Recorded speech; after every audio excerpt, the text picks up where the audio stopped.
Hello, YouTube land. How are you this evening?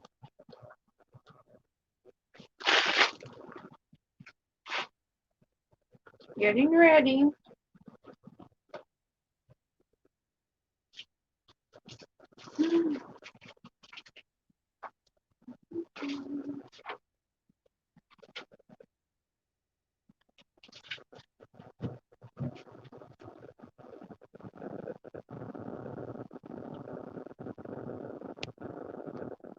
Oops, sorry about that. Okay.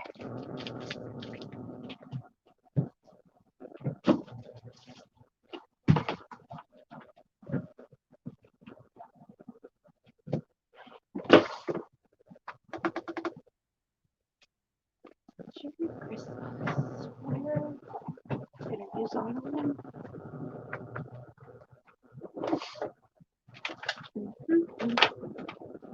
I'm looking for my printout. I think I might have missed one.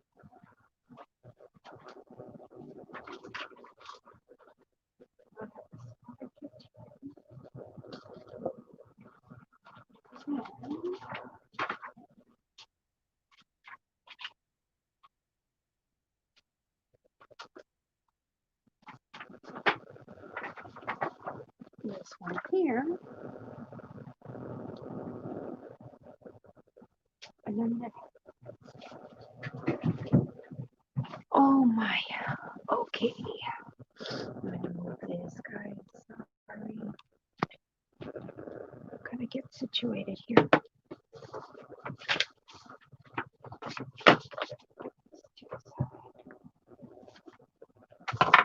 Enjoy it, Kit Kat. Oh man.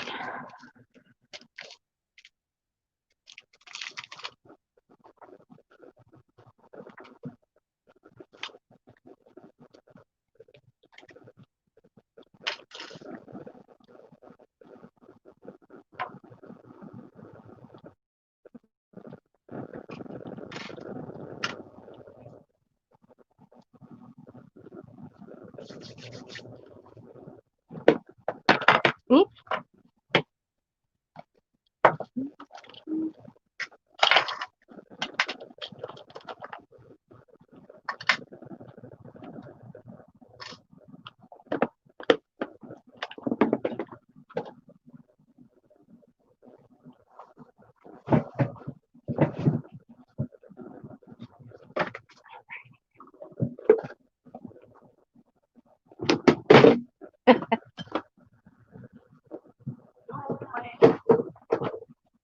I'm laughing and I dropped something.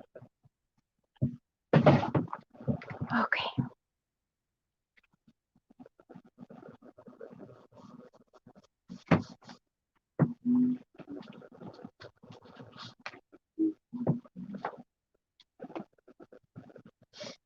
Put some Christmas music on.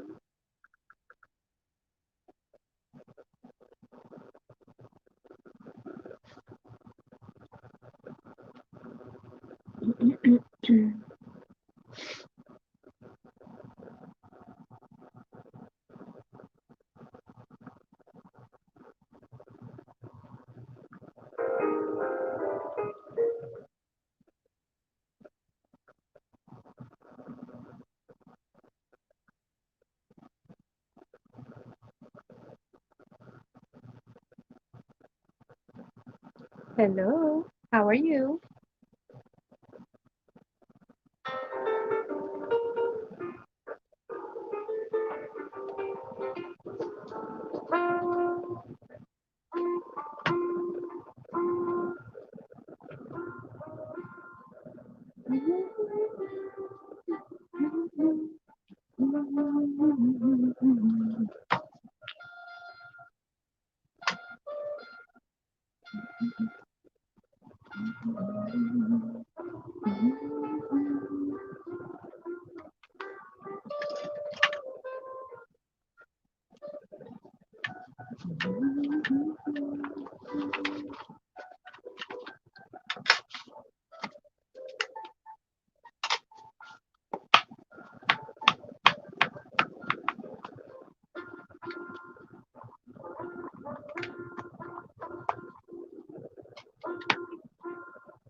Actually, I should do a red.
Oh, come on.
Hey, Jackson. Yum.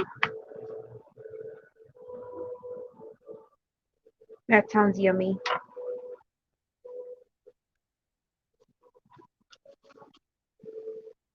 For some reason, I went to another screen and I couldn't see the comments.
Ooh, good thing I remembered about the tail. Ooh.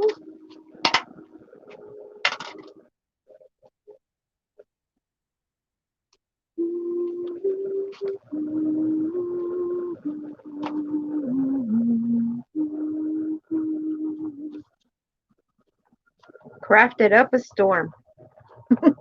How about you?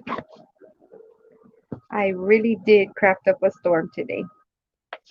I looked at my calendar upcoming for November and I said I gotta get to it. And that's what I did. I have one more swap to do and just write addresses on Happy Mail. And then I'm well on my way to doing stuff for December. Hey Edna, I saved another journal so that I could go slow and you could ask me questions. I'm gonna wait a couple minutes because I know Dee wanted to see it. Oh, it was a swap that I did over at Creative Christian Crafter Swaps and More, where we had to swap those. I haven't made mine yet. She actually is very, very early with her swap. But I thought they were so gorgeous. And they're done the same way. Really? Why not, Jack? How does that make you feel? No. What is it that you're not feeling strong about? So just like that, I already sewed in my signatures. I just need, I just put my journal together. This one I'm going to leave a little while. Did she start with a circle for what? For the heart? No, you fold it. I need to link the tutorial on there. I realized I didn't put it on there. You start off with a square piece of paper.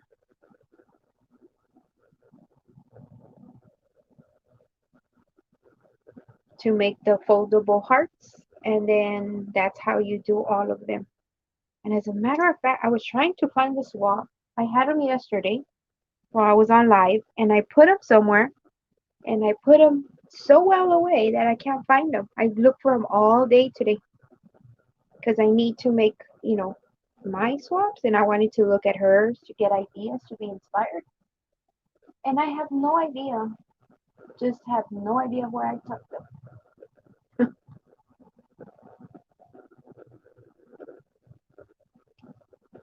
They provided us with a he probably did. If he would have been in here, yeah, he would have messed with all my stuff. So I could go crazy. So these two journals are tied together. I didn't put the strings inside. I learned how to do it backwards, and you leave them outside, like in case you want to hang stuff from there. I'm not going to because I like to put a lace here. But yeah, these are done. Now the fun begins. My favorite part is the decorating. I need to do this one. That tutorial is from, let's see if I remember off the top of my head. Ah, I want to say it was from Guy Kerr, but don't quote me on that because I do a lot of swaps and I think so. I'm not really sure. But no, I will show you real quick how to make those hearts. Somewhere. Where do I need the all? But it's over there, and I have the clips there for when I'm ready to sew this one. Well, the fold outs are like this one.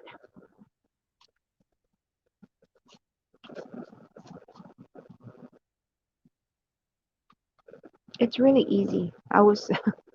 It's really easy that I made it so complicated. If that makes any sense. Meaning that I messed it up all day today. I've been trying to make them, but with everything that I have going on, it's crazy. Yeah, I believe it's from Guy Kerr. So basically, you take a square piece of paper, and the fastest way to make a square piece of paper is to just fold the paper in a diagonal. Right? To make a square piece of paper, you can make it whatever size you want. Long. Whoops. Hey, hey, hey. Okay, you're on the floor. You're staying there until I watch. My needle took a dive with the stuff. So you make a diagonal and you make a square.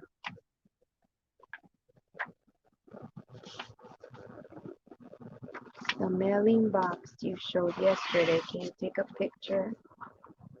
The mailing box. What mailing box? Oh, you mean the template?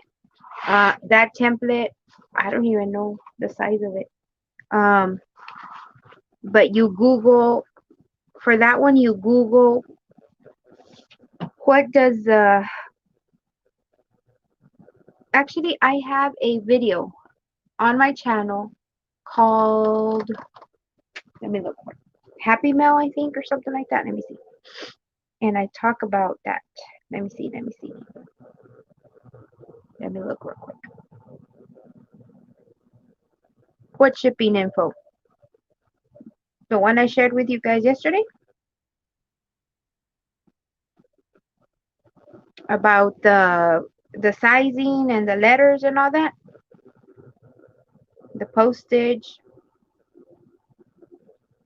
I'm thinking I have a video on here. If not, I shared it publicly with somebody. I mean, privately, I should say. Let me check.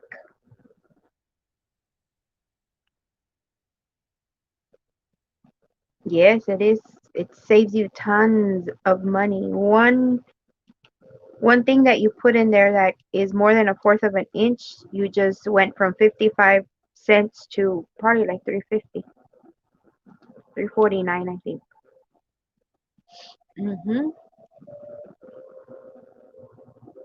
And then I also have an old video. Oh, my lag is on how to make policy envelopes, which look like the manila envelopes like this. I show you how to make them. The reason I learned how to make it was so that it could fit in that template. And at that time I had a whole bunch of 12 by 12 paper that I want to get rid of. Let me see. But I do have a video. I know I do. But I'm not sure if I put it public or I did it.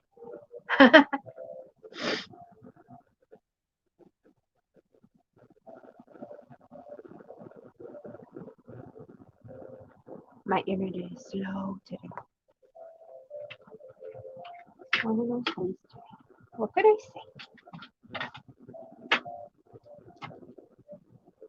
That's how, I don't know who was asking me how I could do so much Happy Mail and swaps and pin pals. That's how I do it. I stay within the one stamp. A book of stamps is 20. So I write or send out Happy Mail 20 at a time in a month. But I stay within the one postage for the most part. Let's see. Happy Mail. Oh, this is a long, long, long, long.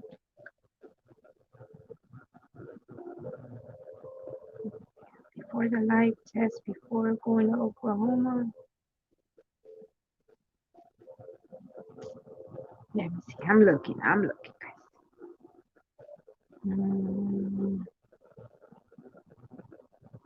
Right here. Flat mail and how to do it. It'll come up in a bit.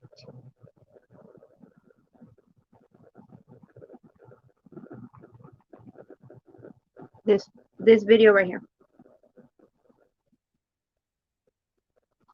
I will link it. I think, yeah.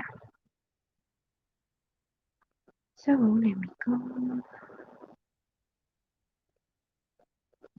Let me see.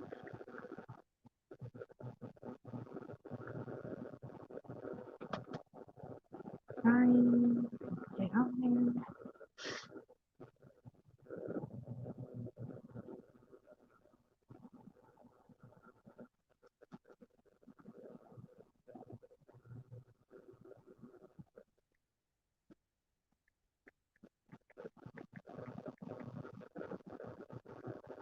Ah, sorry about that.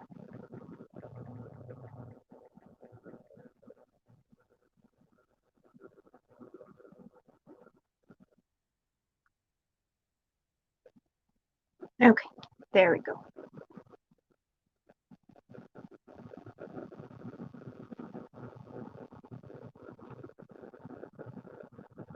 And then we find out if it's Geico really quick.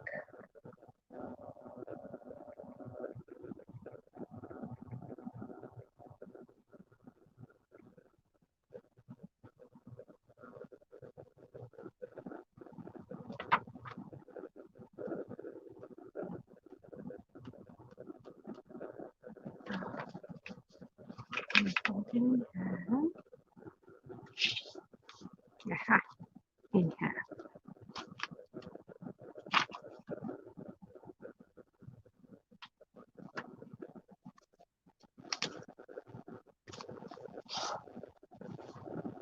So you make the square, you fold it in half lengthwise, and then half by folding it up.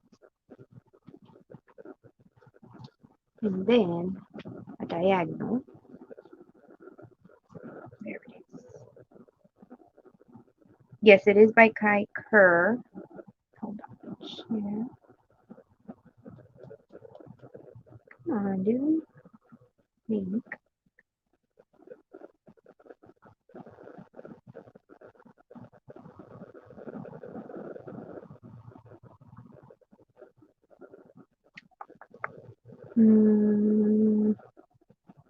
This thing is so slow today.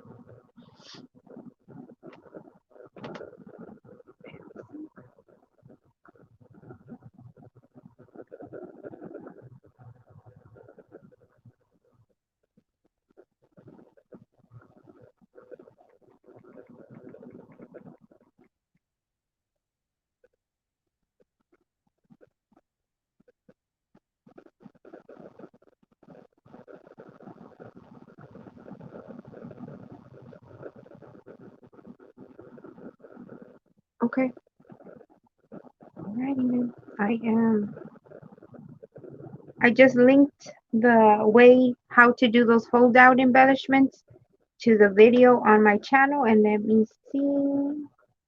I'm gonna try to link. Oops, no, wrong way. I'm gonna try to link it here for you guys. So I need to go to my channel. Go here. Give me 1 second. You are welcome. You know, I like to share because I wish I could come up with these ideas, but you know, I'm not that smart. I really ain't. I think it's this one. Let me see.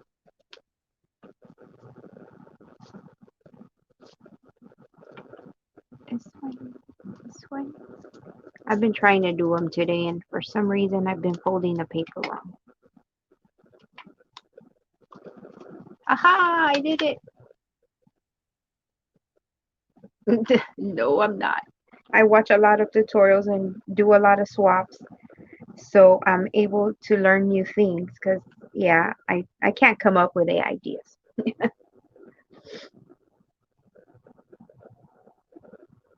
My internet's so slow today. So yeah, it's just a square piece of paper, whatever size you want.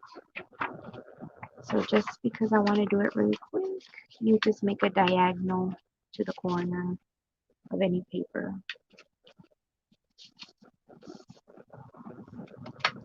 Trim it wherever the ends are, but it can be any size. And you open it. This is your square piece of paper, right? So lengthwise, you fold it in half. You have no idea how many papers I've been doing today that I messed up because I need to do mine. Yeah, I didn't even do it square there, but it's okay. Lengthwise and then up. Yeah, whatever size you want. So up, lengthwise. Whoops, it was lengthwise, and then you fold up, and then you're gonna fold on a diagonal, corner to corner. Now this is the important part. You're gonna have 3 folds, right? 3 folds need to face you, and then you turn it to the left. So the folded side is on your right. Because I think that was a mistake I was making. I was cutting on the other side and they would come apart. Let me see. Oops. And then you just kind of make a half circle. Yep, that's it. All day today. And then you have your hearts. I've been trying all day. And that's it. You just use different papers to get the result. So like, I'm trying to find hers. I can't find them today at all. I must have hit them really good. I put them away. I just don't know where. I've been looking all day, and when I find them, I'm gonna be laughing because they were probably staring at me all day. Ah! I just said that, right? I just said that. They were staring at me all day, right? And I turn to my right, and I have my sewing machine, and they're right there, just standing by the sewing machine. Oh my goodness. You have no idea how many times I look for these today. Anyway, so this little heart is a basis for everything. There was one that was easier to open. And they're so beautiful. I need to make her the same 3 sets, package them in the cellophane bags with a topper. And so the little hearts, oops, once you learn the little hearts, everything else, it's the base for everything else. It's this one, but smaller. Or you can make them any size. She made them this. So this one's just a square with a band, and you put it in here, right? If I wanted to use this one, it would be bigger. And basically, the reason why she did it like that is because when you go see, oh, that's what I was doing. Hold on. Before I forget. No. Tutorial. Fold out. That's, oh my goodness.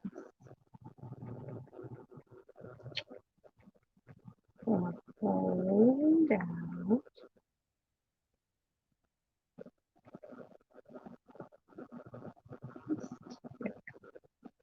It's because it's supposed to be on a journal page. Hey T, it's supposed to be on a journal page. Like here, you're supposed to make a band with anything. If I want to do lace, just because I had that here. Or a paper. Actually, it's supposed to be a paper. No, I don't have a piece of paper yet.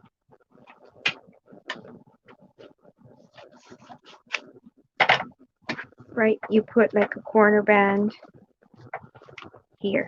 Just a band. It could be ribbon, it could be a band. And this little heart is supposed to tuck in here, like that.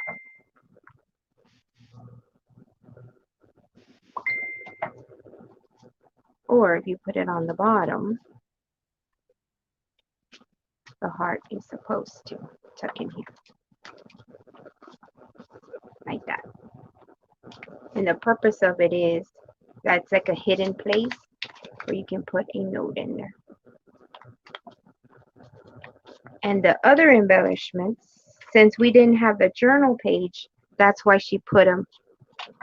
She did the little square for me with the lace, because this is acting like the page with the band, and then she tucked the little heart in there. I put the link to the fold out embellishments in the comments. And this one is the same thing. It's the same heart. Once you learn how to fold the paper, it's just bigger. Bigger meaning when you, hold on, there we go. When you fold the paper, you make the little circle smaller. It's the same heart. But here, they made the band. She used brads and decorated it here.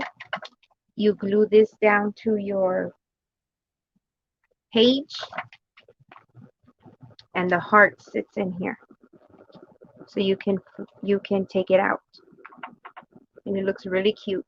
You take it out, and then you have more journaling space. It is so cute. This idea is from Guy Kerr. I put the tutorial here. Hey, Linda, you were lurking tonight? You had to come up. You had to confess. And these are just 4 hearts tucked in scallop circles. There's 2 scallop circles, and then you put a smaller one on the front, and in the middle you put a brad, and so you right, it's like a little sandwich here. They're the same 4 little hearts, different sizes, right? Well, 4 of the same ones for this embellishment. You put it inside of the sandwich.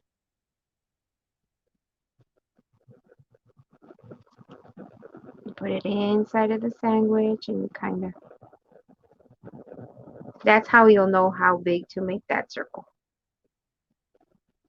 You put it inside the sandwich, all 4 of them, and then you would glue down the circle part to your paper anywhere you like, and then it's also more.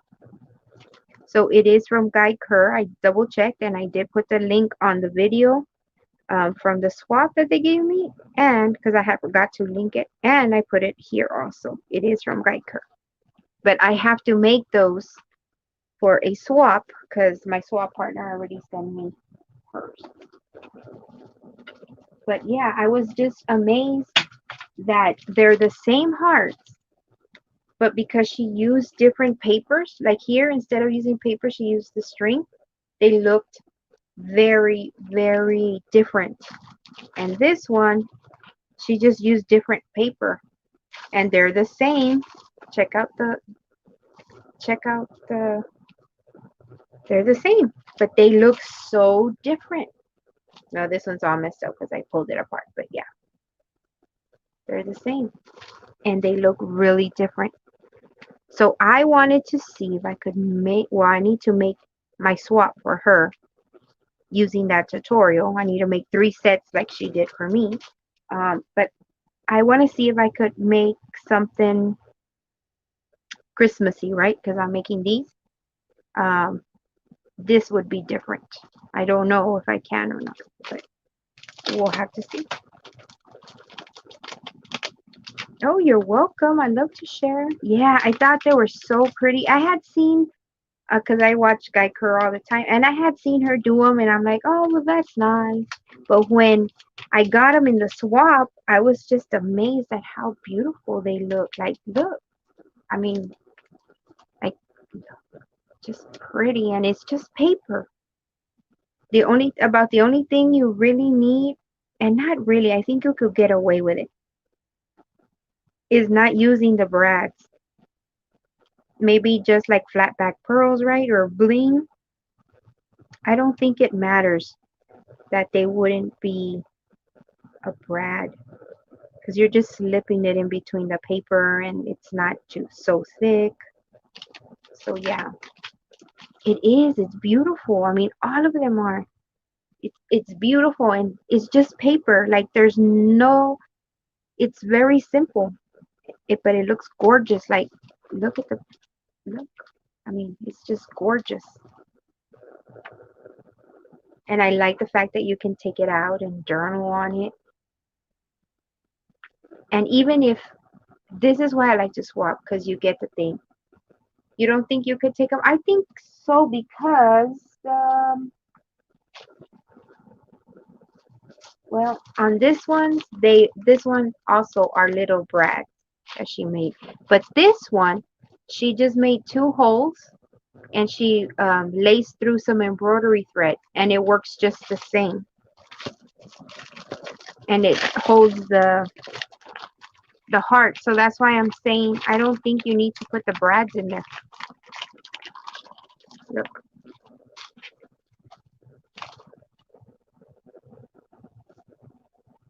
Oop, wrong way. This way. She just made 2 holes here and 2 holes there. And I like the way she used the string. And it didn't bother the heart at all. Like, it holds the heart. And I even like it. That's why I love to do swaps without putting the heart. Like you can put a journaling card, a picture, anything in there. And so, and look, I don't know, the paper. Look at the paper. Look, there. I'm going to show it. I hope you can see. It looks like little veins. And I think this is what she did. I think she just made the paper soft. Like, have you ever got a piece of paper and rubbed it on the side of like an edge and done this part so it gets real soft? And then I think she crumpled it up and then just distressed it with the ink. And look at all the veining she got on there. And it's textured where she crumples it up. It's so pretty. The camera doesn't do it justice. And so that's why I love doing swaps because I find just inspiration, ideas, like the embroidery thread. That's a cute way to embroider stuff. I mean to decorate things, and it's different. And then these are just brads, and they look so different, and it's the same. I mean, it's the same thing. And then she made this flower smaller, and just with using different papers, she got different looks. This one she made bigger. I mean, I pay attention to everything, and I'm gonna open it because I can sit here literally, guys, and look at things for hours because I see things. I get inspired by them. Inspired and makes me think of different things to do with them. That's why I love to do swaps. And it's just something about having it in your hand that is different than seeing the tutorial. I can't explain it. It's just different. I guess because I'm a visual person, maybe that's why. But yeah, like it just makes it look so different. Ooh, yay! That's good, Edna. Look how she did this one. She just layered paper, black paper, and it's just solid maroon, solid black, and then a little word that says blessings. And look at that. I mean, I could even put these 3 hearts here and they look great. I mean, and it's the same thing, just decorated differently. Small brad, the string, and then the bigger brad. Nothing in the middle, the word with the lace, and then this one.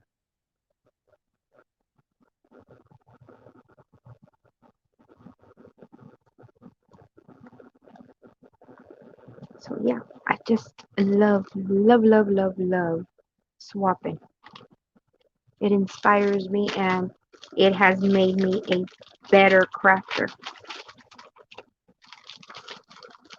That's why I love to swap. And I've said it before and I'll say it again. I love to swap with beginners. I like to swap with everybody, but beginners have oops, it's okay.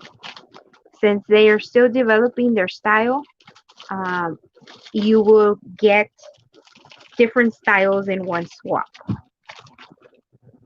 I don't know if I'm explaining myself, but and they just think outside the box, I think, because they haven't found their style yet. I don't know. Oops, I just fell out. So, and then look at the topper, like simple yet beautiful, like And then on one of them, she made it to open like this, and so you could tuck it back in and reuse it. I don't know. It's just inspiring. Look what she did to the top. I mean, I see all the details. Simple, beautiful. No, Jacqueline, not mixed up. It's just that I'm telling you, like, once, I guess when you evolve or grow as a crafter, you kind of get stuck in your style. You really do. Like, you think, oh, I like shabby chic, and you find, at least me, I find myself, I stay with the same colors all the time, right? And it's very hard for me to jump to something else. I just naturally go to the same colors. And so, yeah, I don't know. I don't know if I said that wrong, but yeah, I just love to swap with beginners because they have so many ideas, and I don't know, they're very inspiring. Hey, D.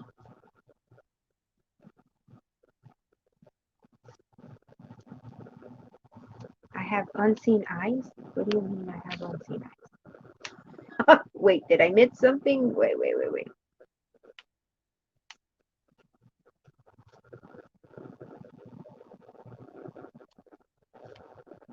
Yes. I'm going back because I have a terrible lag. Yes, I'm going to work on um, a gratitude journal. I have it ready. I need to sew it together. I just had it here too. It's been a day of mad crafting, ladies, today. And I do mean mad crafting for me. Like I did, oh man, I want to say like over 20 projects today. And all different. From tags to happy mail to journal page swap to embellishments to I had 10 videos I had to do. They're all uploaded to YouTube, sitting, waiting to be scheduled. So, yeah. So, yes, I have that one. And I pulled it out. Now, where did I put it? Oh, the one from Susie's Gratitude Journal. And I need to finish these.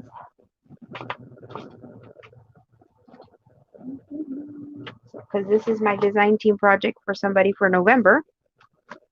And I saved 1D because you were doing what? Very tired tonight trying to work on this swap and card getting focused. I hear you. I did 20 projects today. That's not including videos, which were like, I want to say 11, but for sure 10. And they were long videos.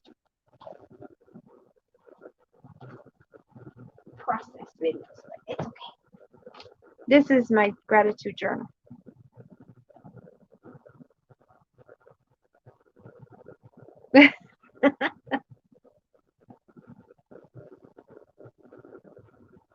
Yes. Yes, when I tell you that I craft every day, I mean it. I do craft, and I mean I craft. Like I at least work on 5 projects a day. And they're not all journals. Like I do different things. Yeah, no, this one is the one for Susie and this one. But I waited on this one because Etna and Dee had asked me to show them how to sew how I sew in the thing. So let me show you, Dee, now that you're here, because you and Edna specifically asked for this, for me to show you the sewing. And I did the other two, but I waited until you came on because you specifically asked me for it. And I don't mind showing it to you. So let me get started on that. Okay. When I sew in my signature, I don't know if you all know, this is called a signature. If I ever say words that you don't know what I mean, please stop me and tell me, ask me what I mean. I use these binder clips to hold things together. You can use, where's the other one? There it is. You can use paper clips, but binder clips, they tend to have more force in the clip. You are welcome. So I make sure everything's squared away, and I put my binder clips on this side of the papers, and I put the tails down. And there's a reason why I put them down, and I'll show you or tell you why. Again, make sure that everything's squared away, meaning it's all flush here, and all flush here. I put them down because it's easier to work with, because when you open your book, right, you usually don't open it all the way. If you do, we're going to sew it. Look what happens to the pages. I'm going to show you through there. But they move. See how they're staggered? That's what you do not want. Why? Because when you make the hole, you're going to make the hole, then it's not going to be the same hole all the way through. It's going to be at different levels. So that's why you need to make sure that everything is squared away. See how my pages didn't move? See how they're flush? See the flush here? See, it's flush here. Remember yesterday I put them together. I was cutting with my paper cutter, and then I went through and rounded the corners. See how they all stayed the same? Just like when you buy a book, they're all flush. So I put the binder clip here. You can use paper clips. If I were using paper clips, I would put paper clip on the top, on the bottom, and on the side, because the paper clips wiggle more. So if you have paper clips, just do it like that.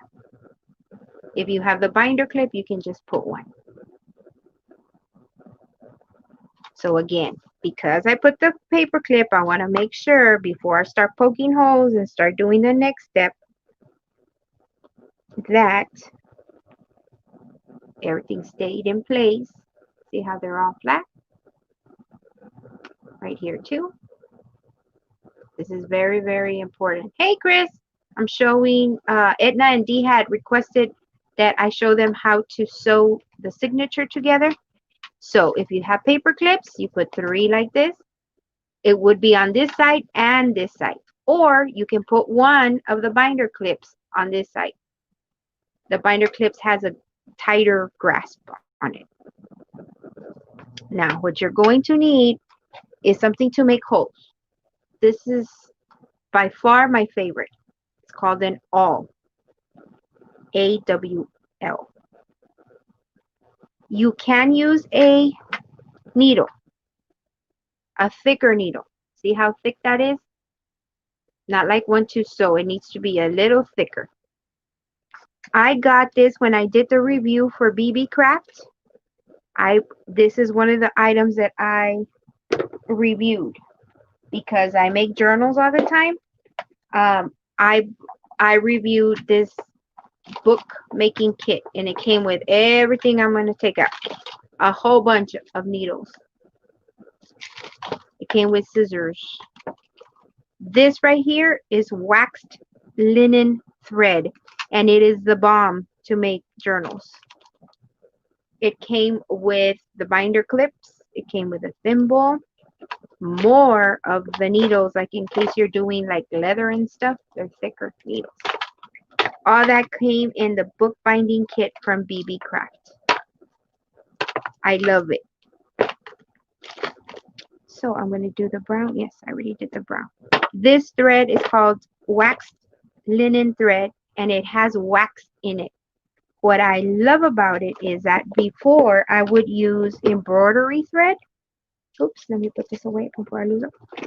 And that was fine, but sometimes depending on which thread you use, like there's some real pretty metallic ones. Ay, Carmita, I'm leaving stuff out, guys. Okay. You tie the knot and it moves. But the wax linen thread, when you tie it and you pull on it, it like locks. And if for whatever reason you leave it loose, you can actually go back and undo it, and then it's awesome. So I highly recommend the wax linen thread. So you're gonna need something to make holes. The pokey tool, D, you can use a pokey tool, and let me show you what a pokey tool is for those that don't know what it is. Yeah, Tim Holtz makes the pokey tool, and I since have put it away because I have that one now. They call it a pokey tool. Let me take out my drawer of tools that I have. Of course, I'm looking for the pokey tool. It has to be in here. Unless I gave it away, because that's what I would use my pokey tool for.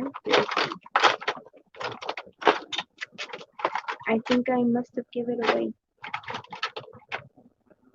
Yep, I don't have it in.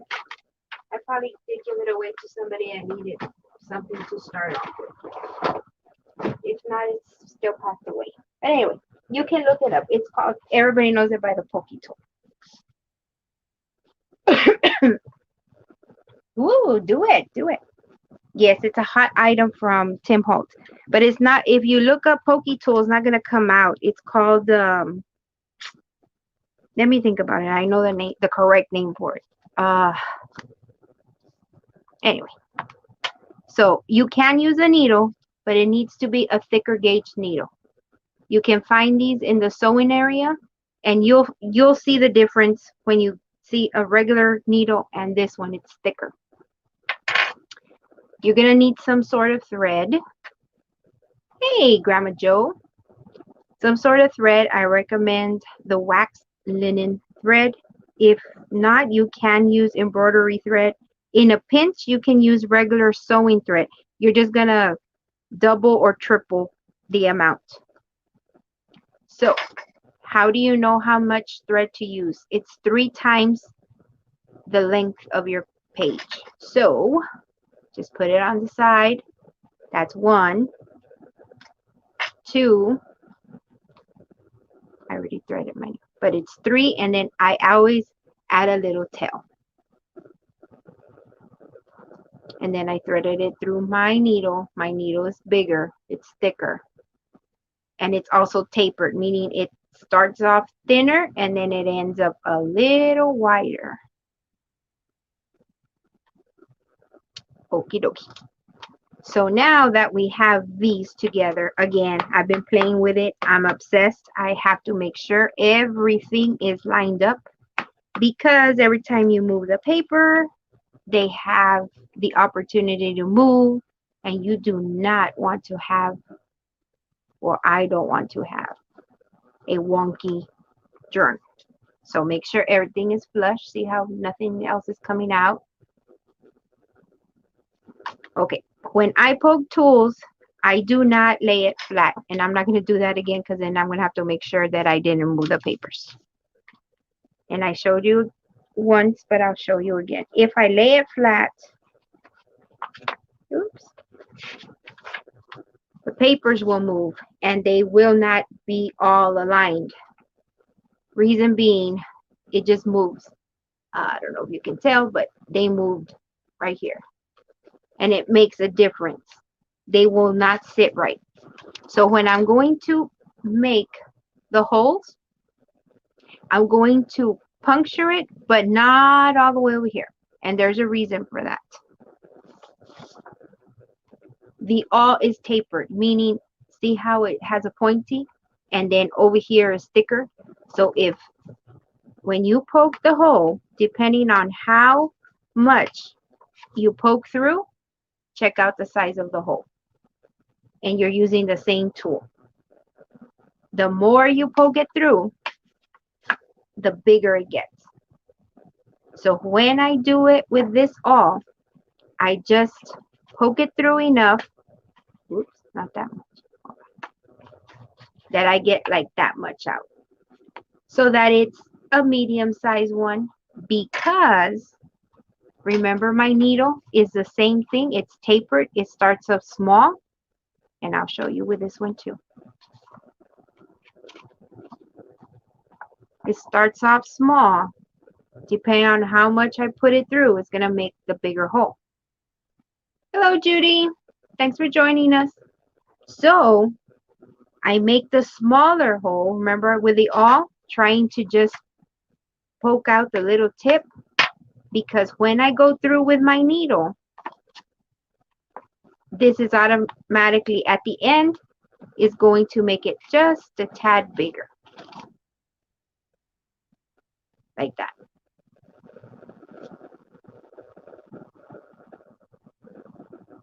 So you can, if you want to be precise, measure your page, divide it by 3. You know, basically you do one in the middle, you measure it, one in the middle, and then you take the half point from here to here and make another one, and the half point from the middle to here and make another little mark. I've done it so much that now I don't have to do that, but you're free to measure if you want. So when I poke the holes, I'm not going to lay the pages all the way down. I'm going to pretend I'm reading my book. And I'm kind of going to leave it like that. So I'm going to go in the middle, kind of eyeball it, and go through like the first page, and then just push it through gently to where I get it out. Like right there. There you go. See how much I went out? There we go. Because then, there we go. There's a little hole. Then, I'm going to make another one kind of halfway from here to there. So around here. The same thing. I'm going to push it through. And have I ruined a lot of journals by pushing it all the way through? Yes. Have I messed up not putting the paper clips? Yes. Do I still do that? Yes. It's part of the crafting. Like this one, I pushed it a little further. So, let me show you my, I leave the tails out now. Not with a pokey tool. Because the pokey tool, because I used that before, is thinner. Way thinner. I'm doing good. I had a good visit with my son. I was going to. Aww. Grandma Joe, you enjoyed your son. That's what matters. Aw, of course.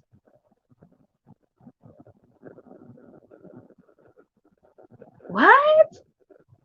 Dolly Parton? Really, Grandma Joe? For real? Awesome.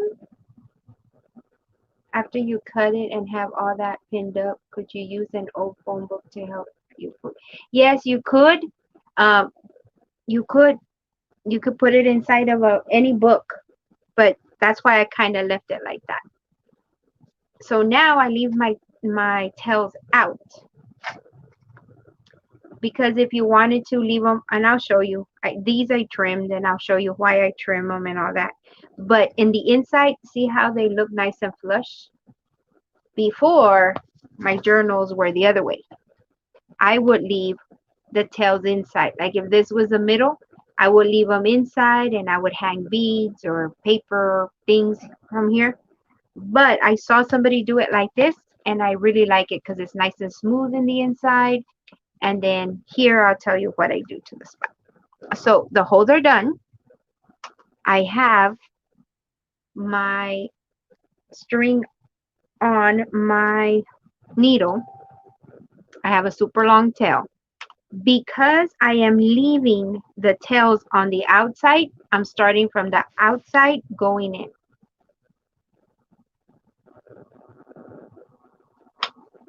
So I'm going to start from the outside in the middle hole,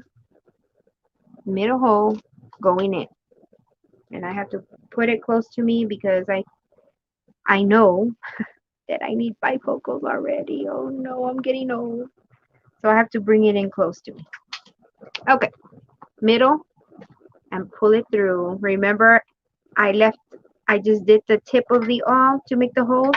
So that's why at the end of the needle, it's bigger for me. So I have to watch it. Hold on to your tail, to the longer piece. Okay. I'm going to go up the middle hole.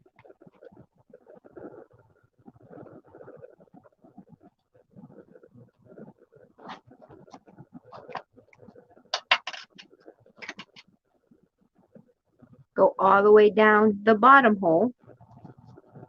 Oops.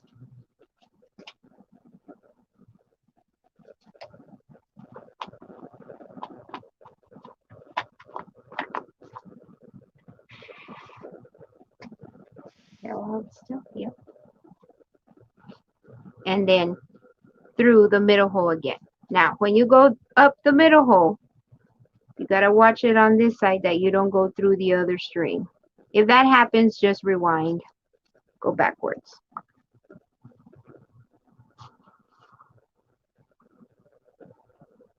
Now, one string for some odd reason always is longer than the other. I grab both ends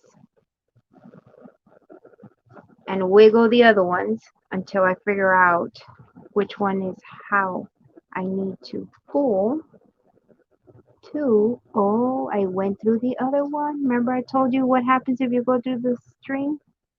It's exactly what I did. Okay, hold on. Perfect opportunity to teach you. See how I went through the string? I actually sewed through it. So just pull them apart until the other tail comes out. And there. And kind of just mess with it until the tails are almost the same length. Okay, now I can get rid of the paper clips and all that. That's how my inside stayed. How far do you keep the stitches inside? It depends. People will measure. I just kind of eyeballed it. Like you can tell, one of them is shorter than the other. That doesn't bother me.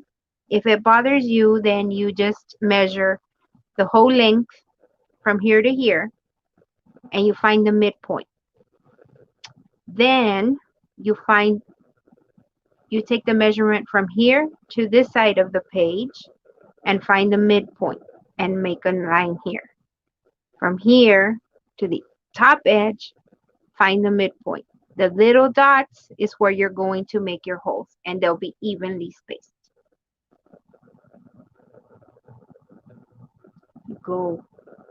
You start, because I leave the tails out, I start from the outside. So you go up the middle,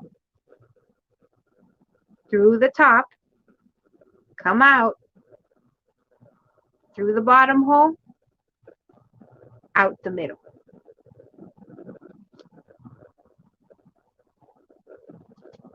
So again, up the middle, down the top hole, up the bottom hole, and through the middle. And so, see what I'm doing is kind of wiggling it. Oh, that's awesome, Grandma Jo. Now here, See how you have two tails?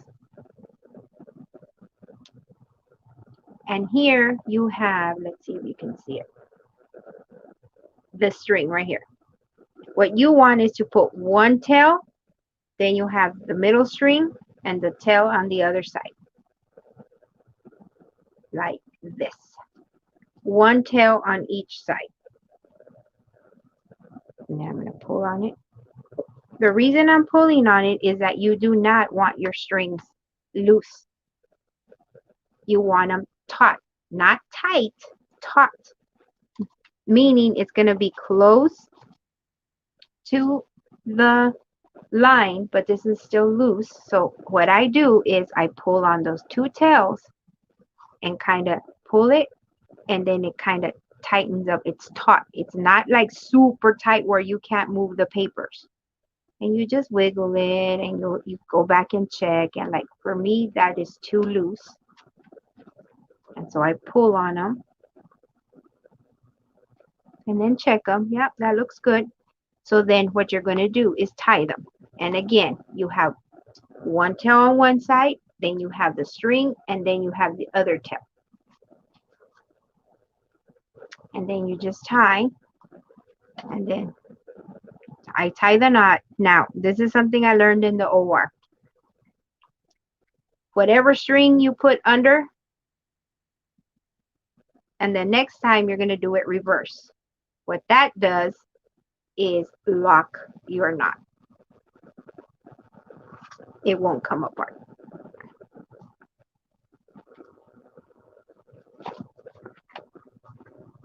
Yes, you can adjust it. So there. If you wanted it to look cute in here, when you did it before, let's say you went up and then went down that way, right? You're going to go to the top one. You can put a little bead here. And then you go down, and then you can do here. Yes, right here. You can add beads inside, and then this is already tied. Look at how long the tails are. Before, when I used to do this in the middle of my signature, instead of the outside, I used to put beads down here, or you can do all sorts of knotting, or you know, you'll be creative with whatever. You can add some like hearts in the middle with paper, and they can hang out. And I like to do that because you can use them as bookmarks if you leave them this long, right? Since I leave them on the outside, what I do is I trim them, because I do not leave my spines. This is a personal preference. I do not leave my spines like this, because this right now I'm making as a single journal.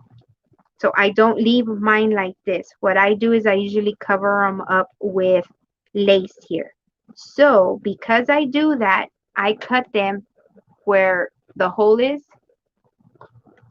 I cut them there. And why is because what I do is I take the ends and I just wrap it inside until there's no more wrapping, no more string. Let's see, there we go.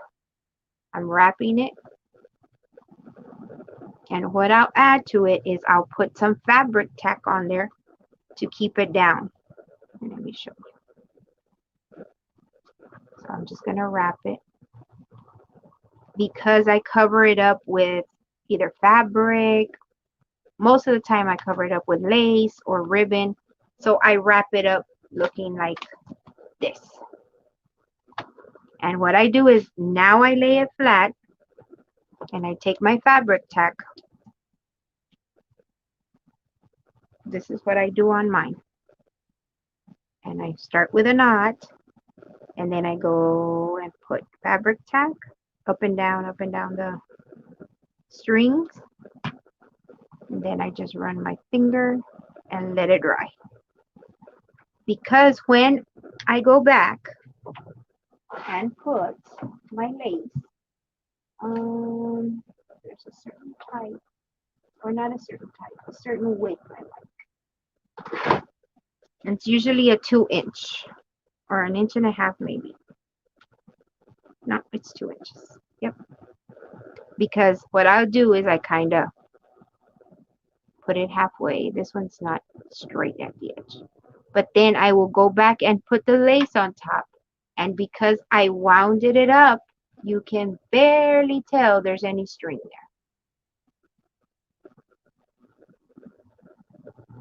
You can put beads and let them hang down. But for me, the reason I put the lace is because once it looks cute, it adds so much to your journal. And two, it reinforces your spine. But you can, um, leave your string out and not and skip this step. But that's what I do. But you can certainly hang stuff from it. You can leave it out. But the reason I do mine is because I will cover over it with the lace. I think it makes it look cute. It reinforces the lace. It adds to the decoration. That's why, for me. But you can add beads in the inside right here. You can add beads hanging down, charms you can hang from them. You can do all sorts of things, and you can even put beads in between here too. There's a whole bunch of options you can do, and like I said, it's personal preference. I don't do it because I prefer putting the lace on it, but that's how I do my sewing on my signatures. If I was going to, let's say I was going to make a journal that had 3 signatures. Signatures are these little books, right? 3 of them. And I was going to make a big journal and I'm going to use these 3. It would be different. We would have to go through the cover. Right now, this is the cover. So this is like my finished journal. And these are meant to be for December dailies. If you know what December dailies is a little journal that you're going to use daily in December to journal. So this one, I just made it. It's all copy paper. It's not cardstock. It's not anything else because I want them to be like for December dailies. If we were going to put a cover on it, let's say I wanted a big journal and I wanted 3 signatures, what we sewed, we would have to sew it to the journal, like the cover. We would have to go through this cover. So that's a different lesson. So do you have any questions?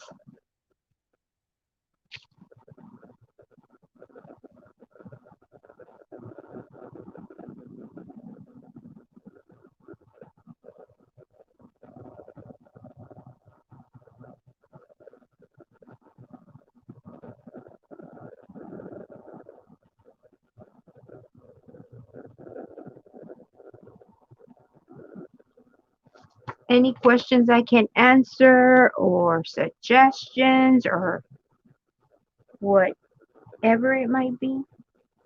If you're wanting to cover it up with lace, I always suggest you get a 2-inch lace. Why? Because you're going to fold it in half and then you're going to have an inch, which I use my fingers and hands a lot to measure, which is the width of my thumb on this side and on the back side. How do I put on the lace? I will show you because I'm going to need to do it anyway. So I measure from the edge to the edge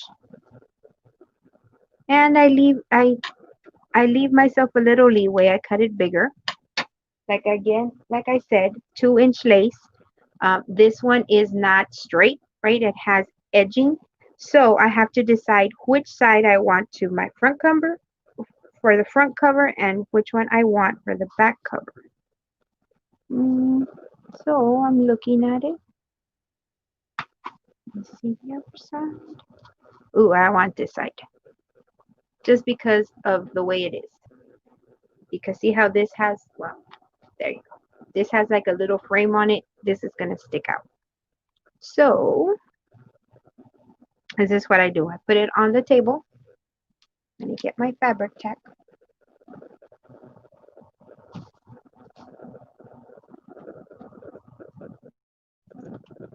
I'm going to open this up really quick. And I'm going to do the same thing. I'm going to go over the spine and where that string is at, and I'm going to do this like zigzag motion.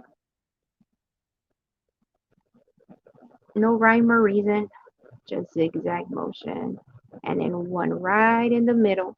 And all that's going to do is tack down my lace. And I wanted it on this side, and I need to make sure there is a right and a wrong side of the lace. Make sure I have the right one. Kind of eyeball it. Make sure that it's kind of in the middle. Once it's in the middle, I just push down right on the spine. That's it. Then I go back. My priority all the time is the front.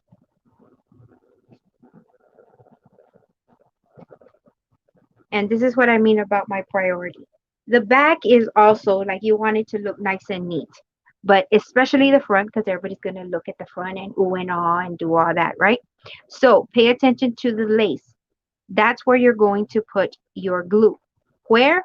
Where it's more solid. See how this edging is more solid? That's where I'm going to tack it down. But there's also the flower in this one and this little piece that is solid. If you put it through the little lacy parts, it's fine. You can put it, but you're gonna be able to see the glue. So I do it in parts, and because I do this all the time, I can probably get away with doing most of it. Another thing, you don't want to fold it down the way I have it because it's not going to sit like that. Your book is going to sit this way. So you're going to start from the spine and roll forward. From the spine and roll forward, from the spine and roll forward, spine and roll forward.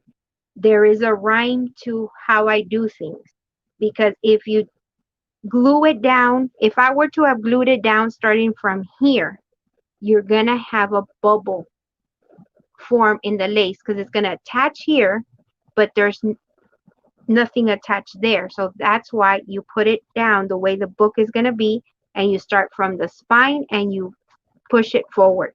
Then you can go back and do the last bit, which was, oops, this one bubbled. Hold on.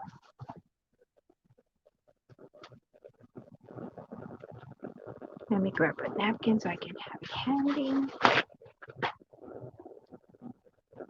In the solid area again, in the edge. And again, you're not going to just tap it down. You're going to start from the edge, from the spine and go bring it towards this way because you want it to lay flat. If not, you're going to have ridges and stuff in between, and then I don't care what you do, it's not going to lay flat. Or if you pull it, like let's say you put it there and then you pull it this way, you're going to have the paper actually be pulling, and it's not going to lay flat. What else for the lace? Do little bits at a time is better than doing all the gluing at the same time from the spine, and then just kind of run your finger towards the edge. And then if you can see, if you do and you take your time, do it a little at a time, you will not have messy corners. All the glue coming out, sticking out, or coming through the lace because you're just putting enough for it to be tacked down. But since it's fabric tack and you're putting it on the solid parts of the lace, you should not get any. So from the spine, this way, you should not get any seepage. And so a lot of people have commented on my things that when you look at it, you can't tell how I glue it to the paper. It's because of that. You can use hot glue. Again, it's an acquired skill. You have to learn how much of the glue to attach to the lace. And so now it stays nice and flat and there's no glue coming out anywhere. And then I'm going to bring you up close. See how the little lace part, I didn't put any glue on the little fine lace. I did it on the solid parts. If you put it on there, you would see the glue. So let me see if anybody has any questions.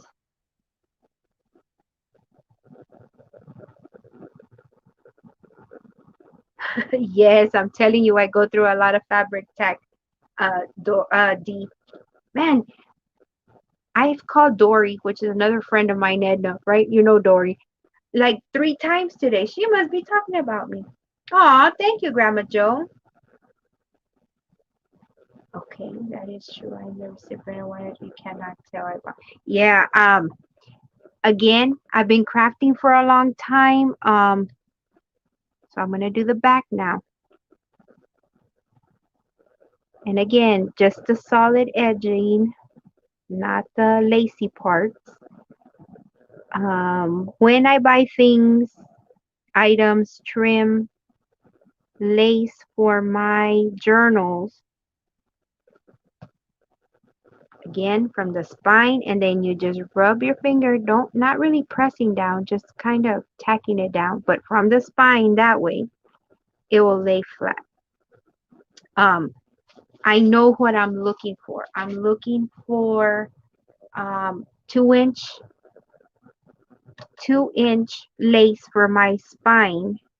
I want it lacy, but I wanted to have um, solid parts. I like the lace part, but I don't want it so fine that you're going to be able to tell where I put the glue. It's an acquired skill because I used to have a gift shop and I used to host and decorate for wedding showers, weddings, quinceañeras, baby showers. And of course, when you get your items, you do not want to be able to see the glue. So, you learn after so many things that you do where to put glue so that you can't tell how to hide things. So that's where I acquired the gluing part of the lace. And fabric tack helps because it does dry, quote unquote, clear. It does have a little shine to it. So again, from the spine, and then you just kind of rub it over. And that's it. And I'm going to lay it flat. And if you didn't know, you can hardly tell there is string right here from where we attached it. Now, remember I gave myself some leeway on the sides? That's because you're going to go back and trim it. And where are my... Those are my fabric scissors, but these are my favorite ones. And then when you cut, you're not going to cut right on the line. You're going to cut at an angle this way. Because of, I know my scissors and I know how they cut. You have to cut at an angle so that you have just a little hair of the lace. You're going to go back and put glue, and then you're going to start from the edge of the glue to off the edge, and then those little hairs are going to kind of seal your lace. Because if you cut it right where the page ends, when you keep moving and moving, you work your book and you're playing with it, using it up, what's going to happen is going to fray, and then it's going to start coming apart. So you kind of cut it at an angle, and these are just things that I've learned along the way. Like I said,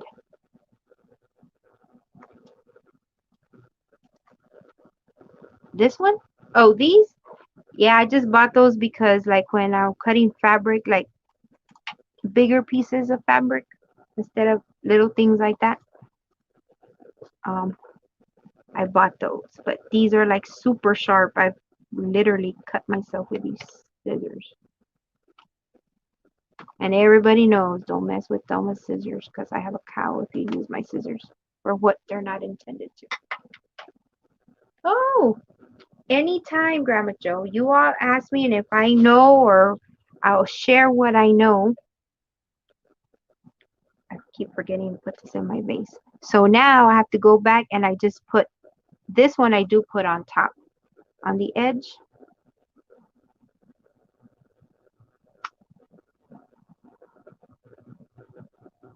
And that's going to help with the frame, going to help seal it. And then you're going to start from the top of the page and you're going to run your finger down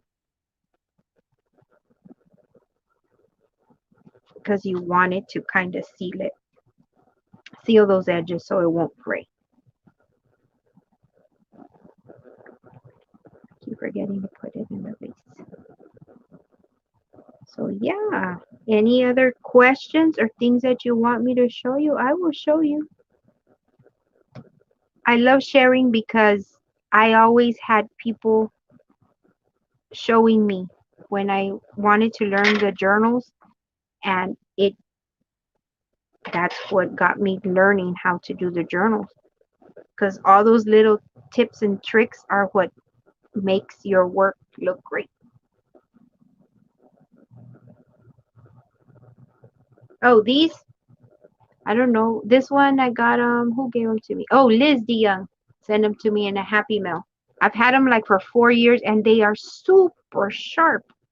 They're for my fabric.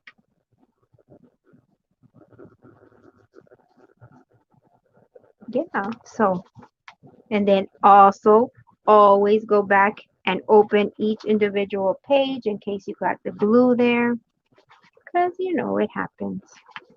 Just in case.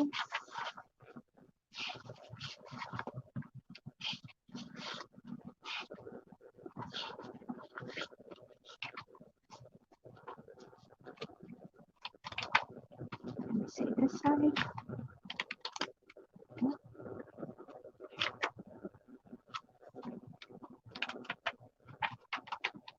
So do I. I use oh, I see. Is that? Yep.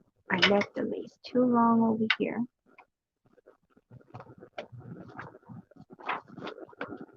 And too long over here.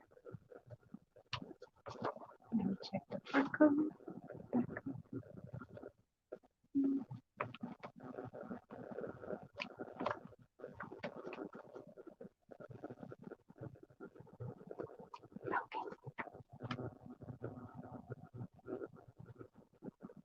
No, I'm not gluing the pages. I went and double checked because since I ran the glue like this and I go and I kind of seal the edges, I wanted to make sure that the glue didn't stick the pages together. So that's what I was doing, just double checking. Yes, I love fabric tack, um, working with laces and fabrics. I know that I can use the art glitter glue as well. I just feel that the art glitter glue for me is more expensive than the fabric tack because, well, now we don't really get 60% off anymore at Michael's and Joann's, but that's when I used to go buy my fabric tack whenever there was a 60% off coupon at those places. So I would get the fabric tack cheaper than art glitter glue. You can also use art glitter glue to tack down lace and fabric. But yes, I love it because it dries clear, and then anything to do with paper, I like to use my favorite glue of all time is Tombow Mono, because I can work on this page, put it down, and it dries, and I can move on to the next one. And so then these journals are quote unquote finished as far as sewing. I already did the cover here. I can add more stuff to it, but now I can do my most favorite part of making a journal is coming in here and decorating. Yes, and my Hobby Lobby, um, the fabric tack is so expensive. The 4 ounce, not the big bottle, the 4 ounce is 16 bucks at my Hobby Lobby. So it's not worth even using the 40% off on that because it's only 4 ounces. I will finish 4 ounces in one day. Oh, really? Yeah, it's really bad here. And I would have to travel to the cheapest here was Michael's, which was $16, but for the 8 ounce bottle of fabric tack, um, and I would use the 60% off. Yeah, or I would wait for it to be on sale. Joann's used to put them on sale, just regular on sale for like 10 bucks, the big ones.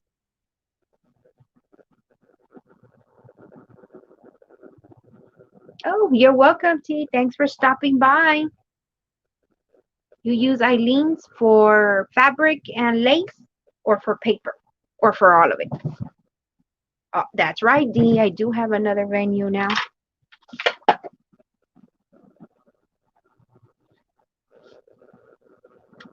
Let me put this away in my little kit. So if you're going to go straight into book journal making, Dee, and you do the BB crafting, I got this from BB Craft. If it's something you're going to use all the time, I highly recommend it. Put the needle back in there and the clip.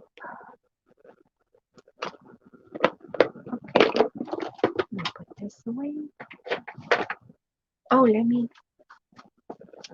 this is the one I'm going to use for my gratitude journal for November. A friend of mine sent me the Digi kit, and I added the vintage paper.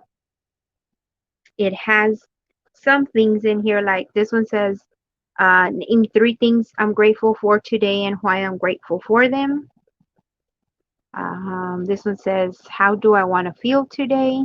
And name 2 things I can do to feel this way and 1 creative accomplishment today. And there's different pages like that. So I already trimmed them. I just need to put them together. So I put everything away. For paper, Eileen, and glue gun, yeah. Yes, you can use a glue gun for fabric, most definitely. And even for the lace, with a fine tip glue gun, you can stick down the lace. But you know, it's an acquired skill to know how much to put and not burn your fingertips off. Hey, Jacqueline, you missed a very good show. This is my gratitude journal. It was a good thing you asked us, so I could sew them together. Sew it together, I should.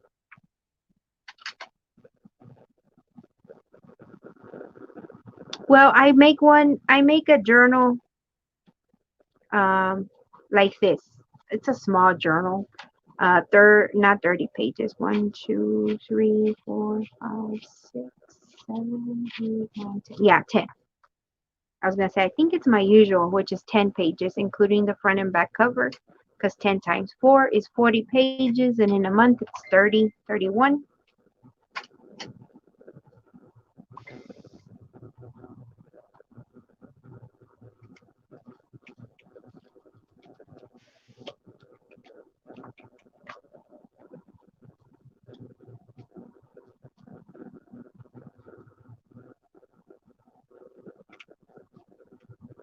Had my ears on, but had my eyes closed. Okay. Yes. I need this and my needle. Yes, I was showing Dee and Edna how to sew in the signatures, and then Grandma Joe asked how I attached the lace to my spine, and I was showing them how I do it.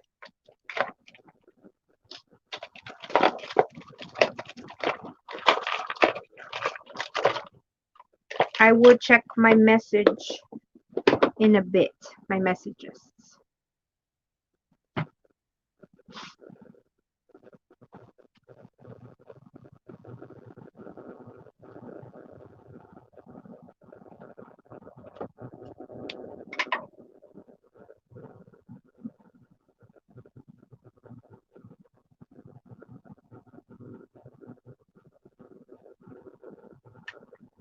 For me, I make stuff for myself.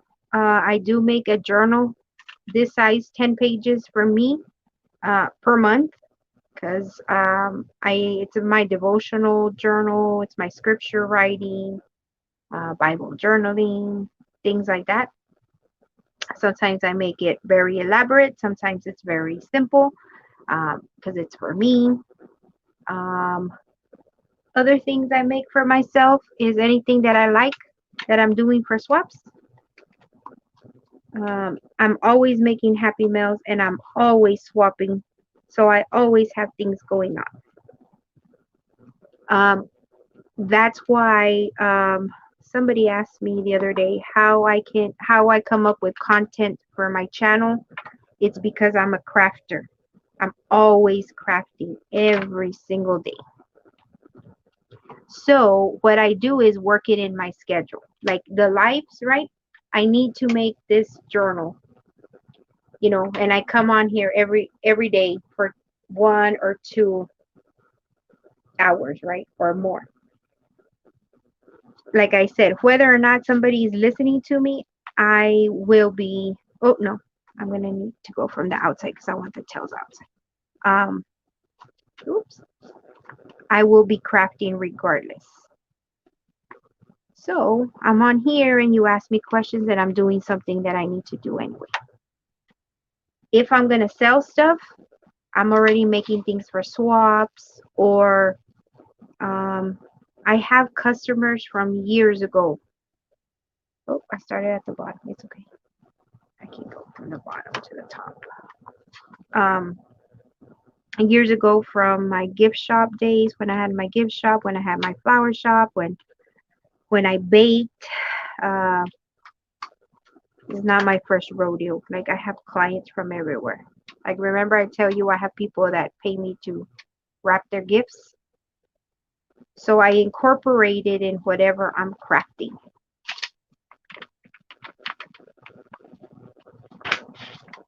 And whatever I am doing. So yes to all the above.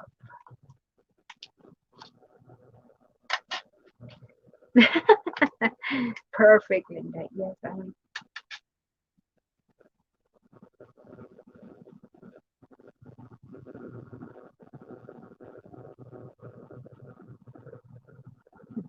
I'm just trying to figure out what I'm doing.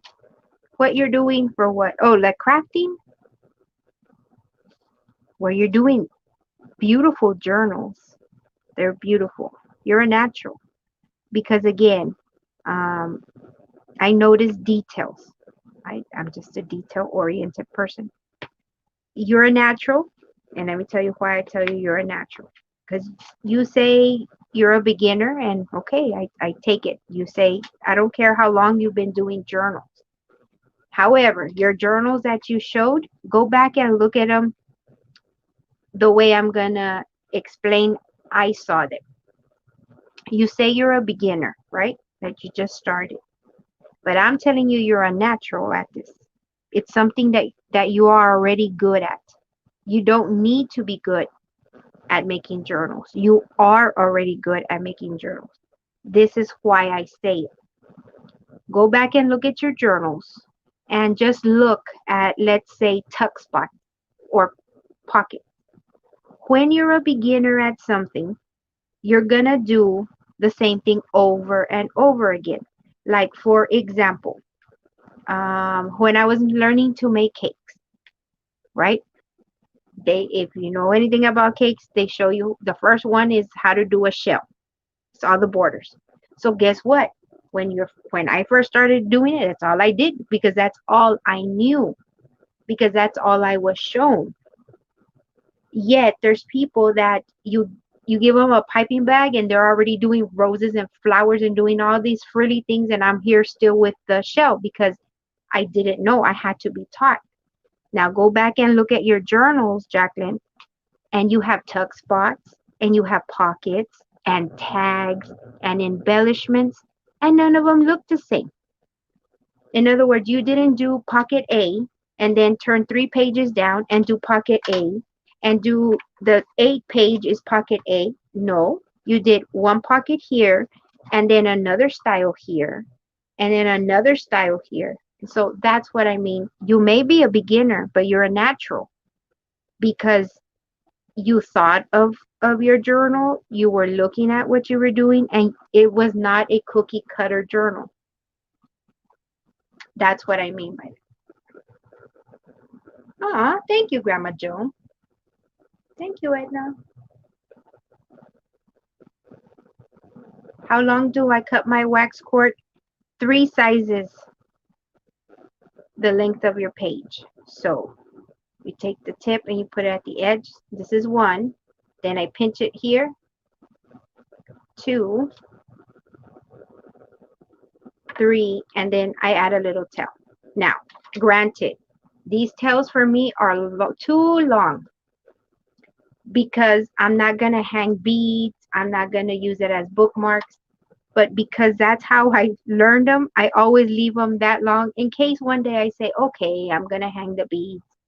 I might use, actually, on this one, I might use it as a bookmark because I'm going to use it as my gratitude journal. And this size makes good, like if you put a bead or not a bead at the end for a bookmark. Of course, I leave my tails out. But if you had it in the inside, you'll have them a little longer.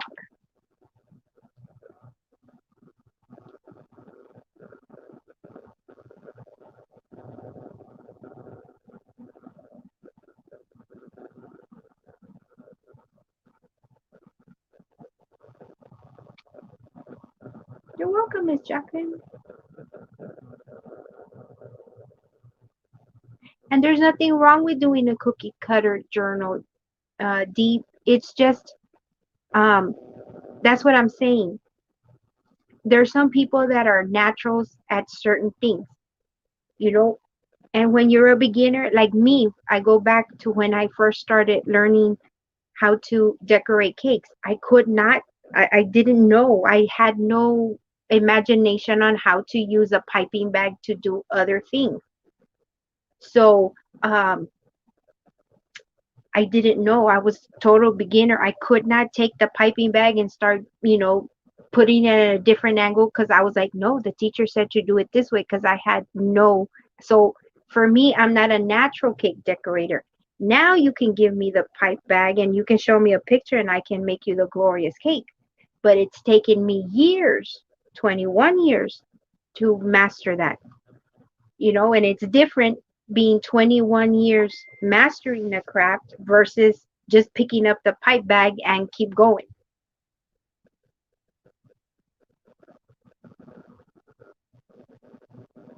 You see? Exactly, DC. But you give me a pencil and I'd be like, oh no, like the horse I drew, you have no idea how much it was so aggravating to me because I can sit here and craft and glue and make everything pretty. Give me a cake thing, I can do it. But don't give me a pencil and a pen and force me to look and stay quiet and create something just with it. Just drives me nuts. So you're a natural at drawing. I give you a pencil and you go to town with it. And I'm looking at the pencil, I just want to break it because it's just not me.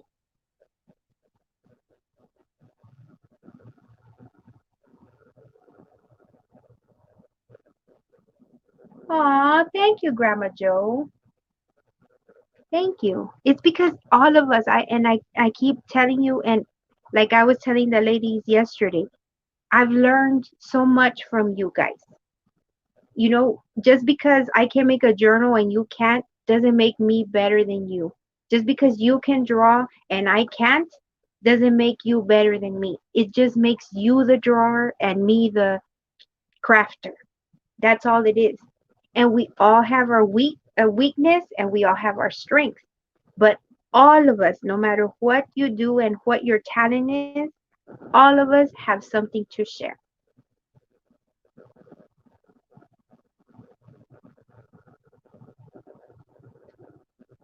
That's right, Miss Linda. Exactly. That is right. It's just it's what makes you happy, and there's no rules. In crafting there is no rules.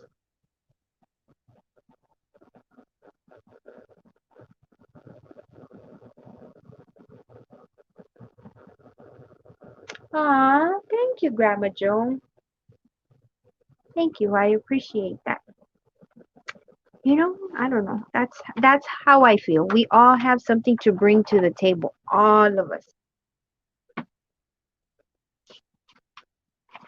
We all do. And like I've said, I learn every day. I'm always learning. I'm always on YouTube. I'm always searching. I mess things up 1,000 times. I really do.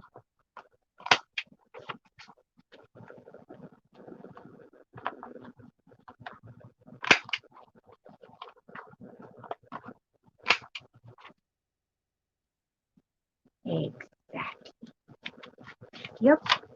There's no rules. However, there's a lot of chiefs. There's a lot of chiefs that will try to tell you, well, you're doing it wrong, or and there are techniques, guys. Don't get me wrong. There are techniques like, yeah, you have to, like, sweetheart, you're holding the scissors wrong. That's why you're munching the paper, of course. But if you want to cut in a diagonal, then cut it in a diagonal. That's right, Miss Linda. Yes. And I totally see that in your glue book. Like, I really, really enjoyed your glue book. And I haven't finished watching the whole video of your glue book. But I got a sense that that's your expression of you. Like, you're just going to put it on the paper, and boy, the part that I saw, like I said, I haven't finished seeing all of it. It's like a masterpiece. Like, no, I didn't say too much glue, Jacqueline. What I did do was answer your question. And I answered your question with a question. I said, okay, how long have you had the glue? What are you gluing? Which glue are you using? How long has it lasted you? And I'm like, okay, you're using too much glue. But yeah, I answered your question. And you know how I knew the answer?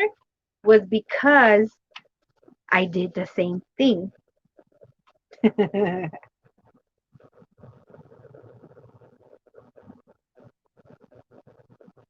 Really, Linda, it's like, um, I'll share with you. Like, I like going to art museums. Not that I know one single thing about art, because I don't. But I will sit there or stand there and look at a piece, and I'm like, what was the artist trying to do? Or was this a mistake? Or did they paint it this way? And when I look at our creations, all of us, you know, we do things a certain way. And sometimes we're just throwing stuff on the paper, and I'm like, man, that turned out so awesome. And that's when I was looking at your glue book, I'm like, does she plan? Because there's some people, like I said, I'm into detail, right? So when I watch a video, I'm looking at, like, okay, how you glue things, where you glue them, are you matchy matchy? You can tell some people like put one thing on top and one thing on bottom. And what I noticed about your video was that, I mean, you were just going at it, like you were just like, and then when like you finish, I'm like, wow, that's like awesome. He kept me pretty active. Okay, Grandma Joe, I'm glad. It's a good kind of tired. I'm glad that you enjoyed your son. Have a good night rest and have a good day.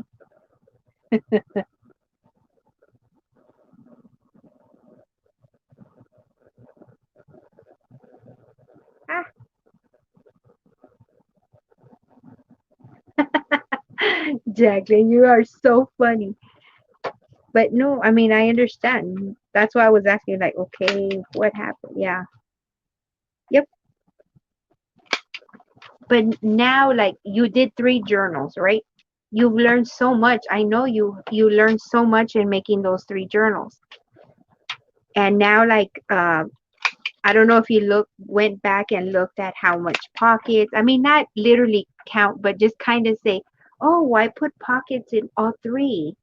And so now the next journal, you're gonna automatically go with the flow. The same thing with the glue now, right? So now you're gluing and you're like, oh no, that's enough, and you spread it out, or you're like, oh no, that needs a little more, and you pry it back and you put more glue. That's we just learn as we go. Let me check my Well, this one I've had for 3 years, Jacqueline. The first one happened to me the same way. But like I said, my friend pointed out that I was using the felt one. And that's how I knew, like, I shared with you, look, in the first one, that's what happened to me. And my friend told me, oh, I've had mine for years. I said, for years? I haven't even had mine for 6 months. Like, what the heck? And so when I tried what she told me, I'm like, I get it now. Yeah. A different learning. Why so? Maybe because it's like experience based, maybe? Like I think that crafting is like, I can't give you definite answers. Like if you ask me, how long should this ink last me? I'm like, uh, question. Depends how you use it, right? There is no definite answers, I think, in crafting. Like, which glue should I buy? Depends. What are you going to use it for? Question. What hole puncher would you, paper cutter or whatever would you recommend? Depends. What are you going to use it for? Let me see.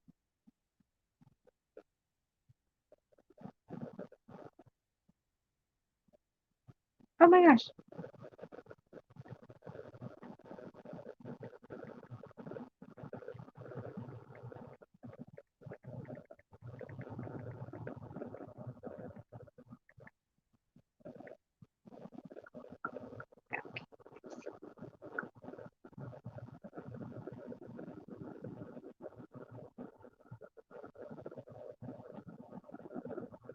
Oh my goodness.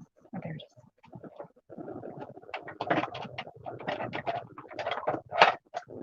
Oops.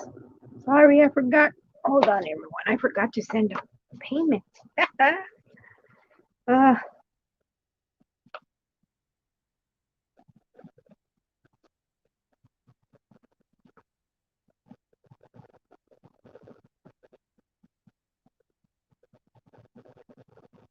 oh, yeah. I see what you mean now, Miss Jacqueline. Yeah, there's no definite answer in crafting. Yeah. Mm-mm. And that says a lot, um, tells me a lot about, um, like, right, I'm seeing your videos and your questions when you ask them. Now it makes sense because you would say, I'm so overwhelmed, I don't know. And I was hearing you out, but now it makes more sense because if you're used to black and white answers, I was giving you technically no answers. I was just frustrating you more.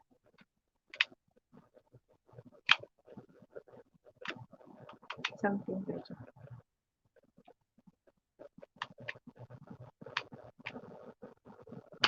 Yes, because you're not confined to the black and white answer. You're actually coming up with your own answer.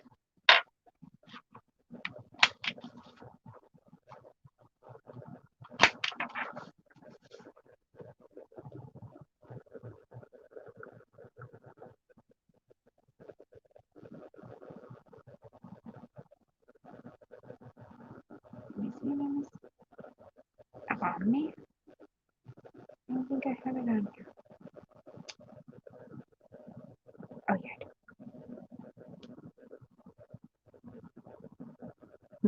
Yeah. Yeah, because like I said, it's no black and white answers, you know? Yeah, it's just different. Ah. And then let's say if you ask Edna, she has a different answer. If you ask Dee, she has a different answer and a different perspective on things because we all do different things differently, and you know, our styles are different.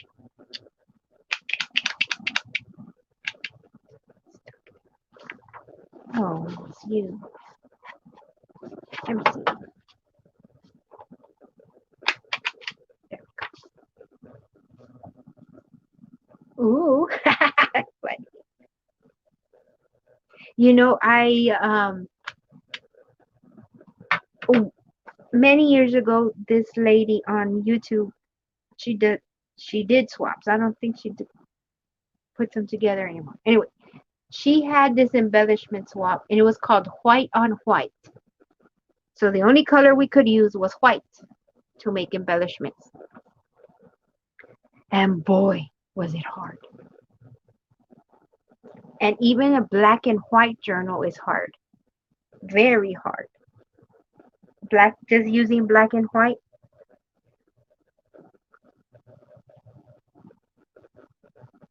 Oh, wrong one.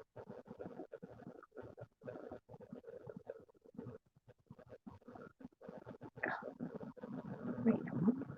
Right here on the right turn.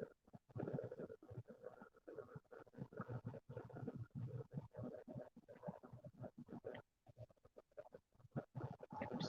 Ah, yes. Me too. I love watching other people because even though I've been a graduate. Yes. Yes. Matt.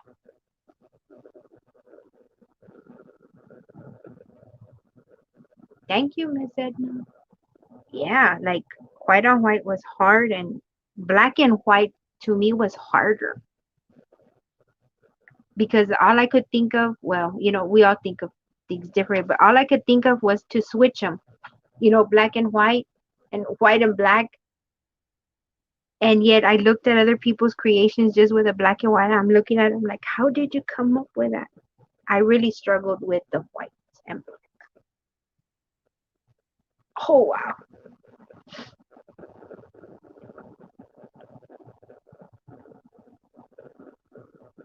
Okay.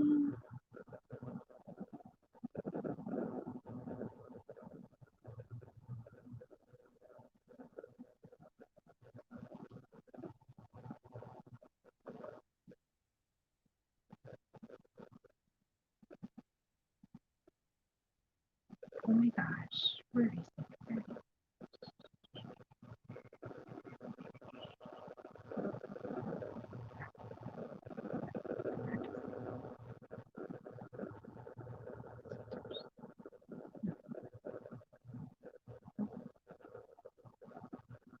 Oh,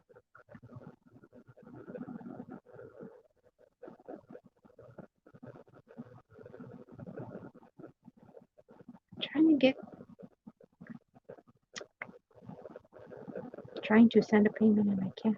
My PayPal. Oh, oh, there it is. Okay, got it.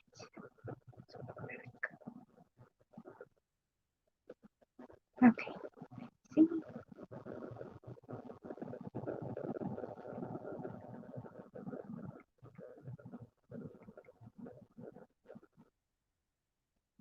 Mm.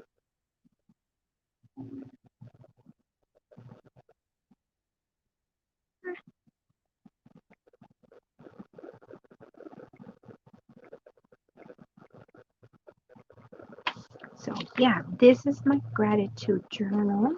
And now I have to make it my own because it's too plain right now.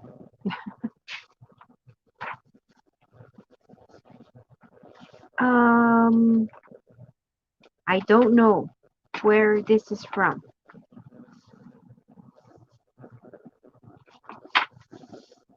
It's a one my friend sent me, but I don't remember. I don't think it's from Calico Collage. I think it's from somewhere else.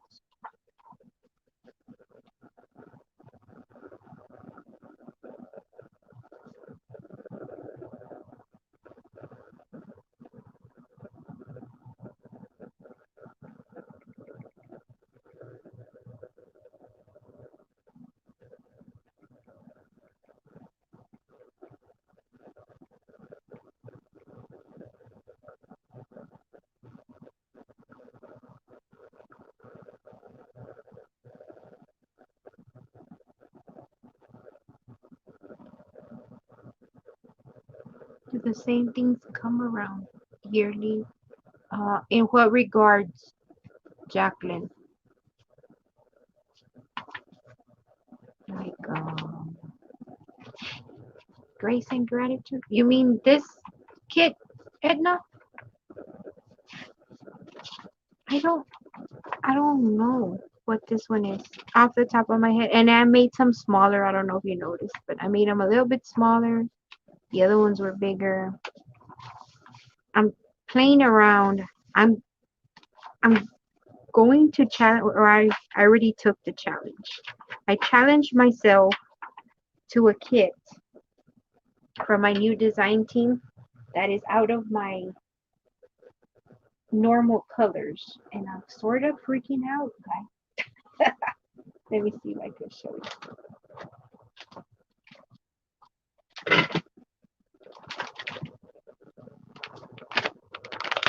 You get the sneak peek. It's not on my channel. I already made the flip through, but I have not put it on there yet. It's gonna be on there in a couple of weeks. I'm trying to get ahead. Let me put things away.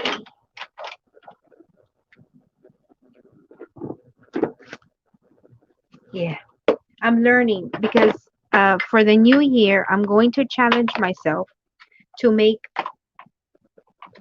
journals with more junk, if you will. Like, not so much just kits. I'm going to be making those because I'm part of design teams, but I want to mix elements like different shapes. Um, Pages, putting in like book pages into my journals. Yes. Like, do we make a December daily every year? What? Oh, uh, I've seen that people do that. That one, a gratitude journal. Um, those I've seen over and over again. Are you ready for the sneak peek? I really, really like this kit. But I'll tell you what has me um, freaked out a little bit about it. One is because it's out of my comfort. This is the kit I'm going to be using. It is called Enjoy Today. It's 15 pages of a junk journal kit, and it's just pages. But look at it. It's pretty, right? You think, oh, that's nice. But wait till I bring it up to the camera. I don't know because I can't zoom in, but there is so many things in the background. Like there is like a lace motif, there's scripture, right? I mean, not scripture, a script writing, another type of writing there. Like it's layer upon layer upon layer. Well, I'll keep showing you. Look at the background. Tons of little things in the background. Like tons of things. Tons. Like that's a new element. But you can't see it. See, look. There's things that you won't see until you see them to the top, close by. And so what's freaking me out about it is this. There's no, I mean, there's graphics, but at the same time, there isn't. Like, I don't know if I'm explaining myself, but I'm trying to, I don't have any kits out because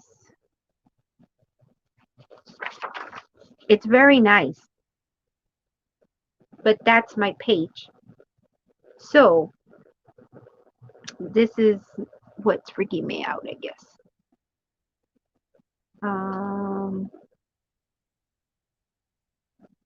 Like this one's from the other kit, right? This is a pocket, but the other kit, this is a difference. Watch. So if I'm going to put a pocket on that page, on this page, right? Really? Where did you go? Oh. I'm going to put a pocket. Let's just say this is a pocket. But what do I draw? What do I put there?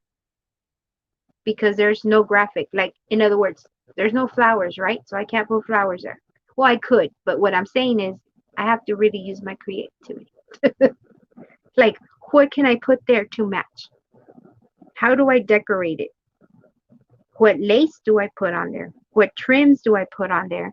Because there's not a set theme. Like, you know, right now, right there, I see a butterfly. I could use butterfly, but it's so subtle that it's not in your face butterfly.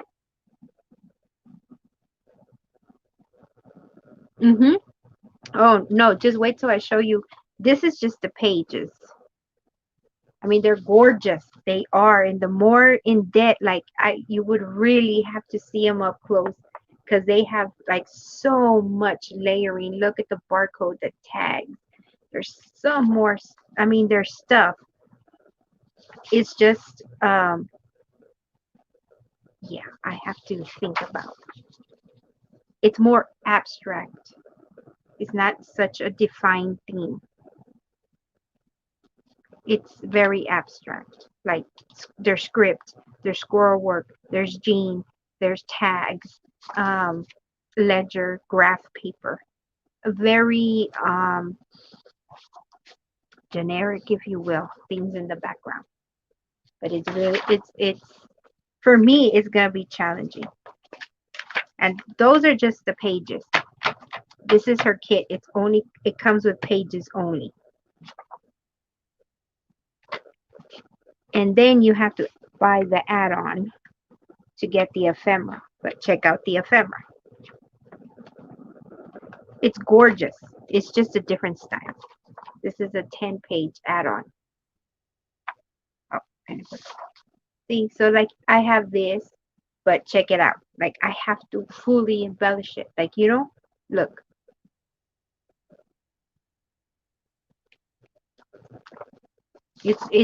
It's gonna be a challenge. And it's a beautiful kit. Don't get me wrong, it's beautiful. But it's different for me. First of all, the colors. It's blue, cream, black, beige, brown.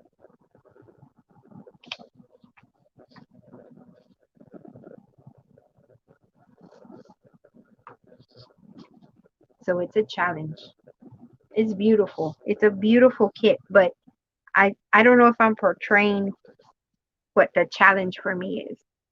See, it's like all the elements are there, but I don't know. It's just different. It's different for me.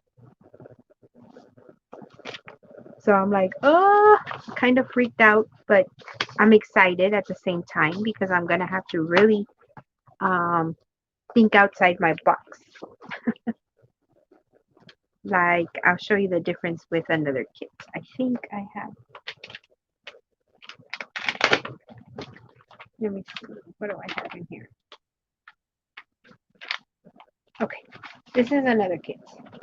I haven't worked with this kit, right? But this is just one. Yeah, it had a playing card in it, right? But look, right off the bat, I see roses and butterfly, right? So I can put a rose and a butterfly on everything, and everything's going to match, and everything's going to go well. See? Rose music. But look at the graphics, right? In other words, they're very pronounced. See? Not abstract like hers. Um, see how everything has roses? It's very pronounced. And hers are reversed. Hers, what stands out is her collage work, which is awesome. Except like this one has a definite theme, a definite pop out. And the her kit is just this part of it. Just this part. Not all this. The big stuff standing out. So my job to make that journal kit pop is to come up with this. What am I going to put on it to really pop and complement her background? I can do that. It's just I have to, like this is another kit, which is awesome. This is the one. This one's from Calico Collage. I will. It's just, oh, I mean, it's just really different for me. This is another kit, but see, like it's pronounced, and the other one isn't. It's just different. And I'm like, oh my God, what did I get myself into? But I'll figure it out.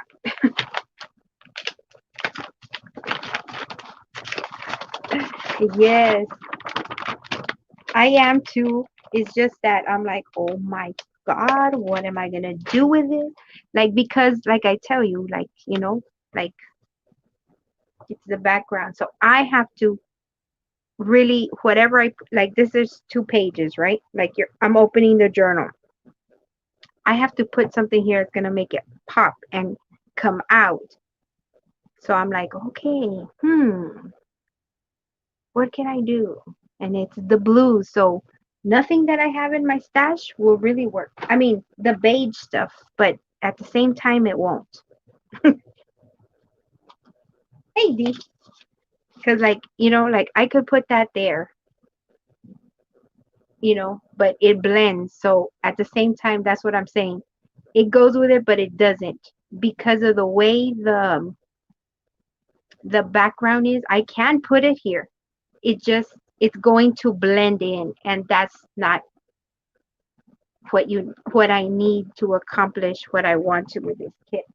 I have to come at it at a different angle. So yeah, it's already challenging. When I was printing them out today, I was like, whoa, like, okay, Thelma, what did you get yourself into? But I wanted to challenge myself, and I sure gonna challenge myself. So yeah, like that's what I'm saying. Like anything I put onto it, it's gonna be monotone, and no, like everything I have, I already played with it a little today, and I'm like, oh my goodness. I can make it pop, put a stamp on a wobbler. What's a wobbler? I don't know what a wobbler is. You can get some right dye and dye some of that. Yeah, yep. So I have to start, whenever I'm going to work with a kit, I always start by cutting out the ephemera. Because once I start cutting out the ephemera is what you're going to use to decorate and really pop the pages. However, when I was looking at the ephemera, I was like, oh my God, yes and no, no and yes, because it's the same thing. It's subtle. So I have to add the pop to it, the texture. That's what I mean to it. That's what this kit needs. Like, this is for open interpretation. Why, D? I don't know what a whopper is. That's why. A wobbler or whatever that is. Ooh, that's going to be cool. You could go to the thrift store with those in your purse. Yep. Most definitely, I'm going to have to do something and think outside my box. So, like I said, I'm excited, but at the same time, I'm like, oh my God, what did I get myself into? But it's because I have to think of it in a different way.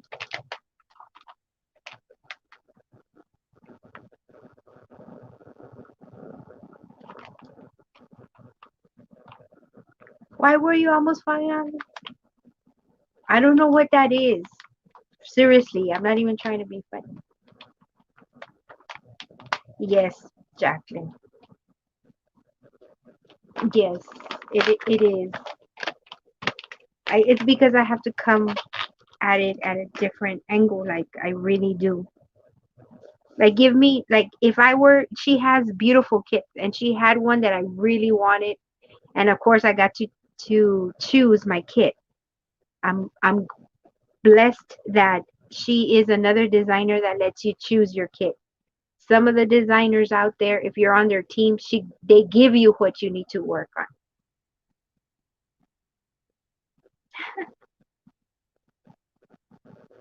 Yeah.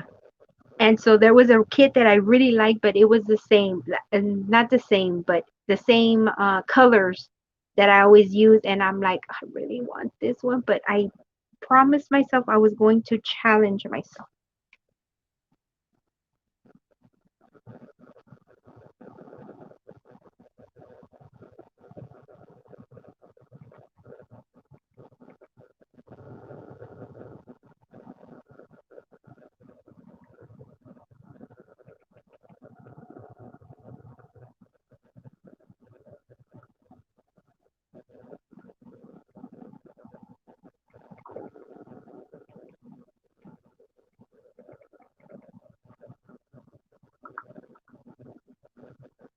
Hmm.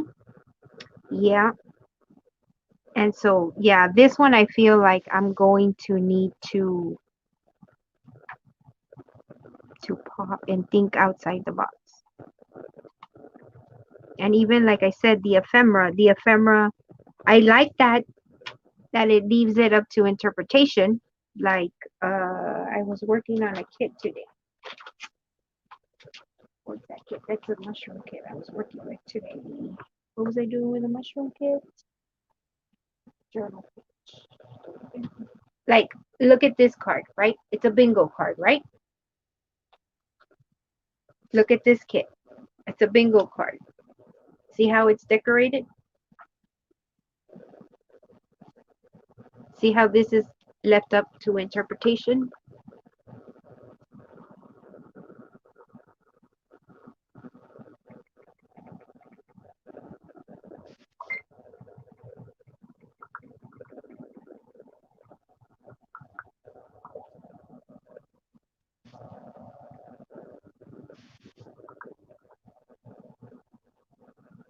Oh, okay.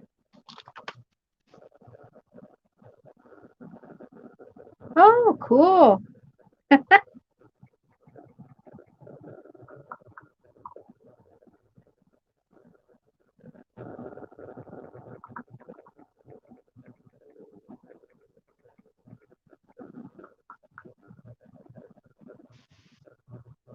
Mm-hmm. Yeah, this one came from a mushroom kit that I was working with to do a journal page. But yeah, look at the difference. This one is from one kit, right? But see how it's embellished already? So here I can just put lace and, a little cluster here and I'm done. And here it's empty. It has all the stuff, all the collaging in the back, but I have to come up with what I'm going to put to make it pop. That's the challenge. That's the difference between the kits I'm used to and these kinds of kits, which is good. But I'm like, okay, now I have to think like, what can I put there?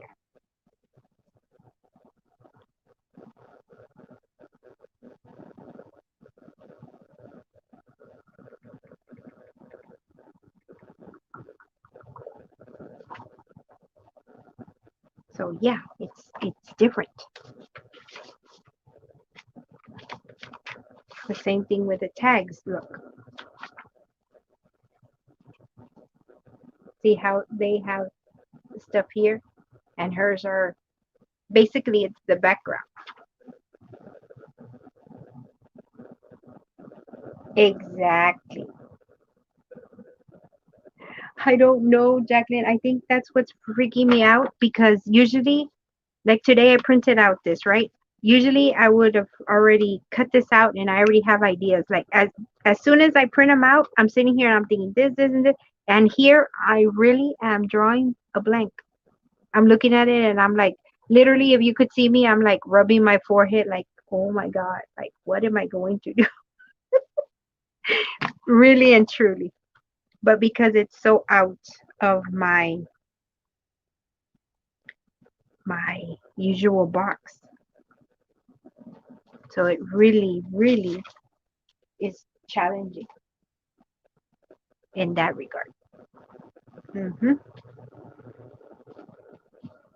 So that's why I'm very happy, glad, excited that I made her design team because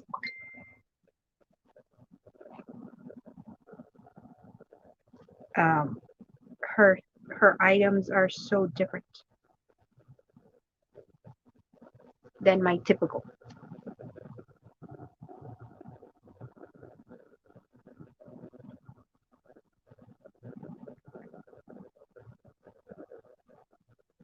So yeah, I'm excited, but at the same time, I'm terrified.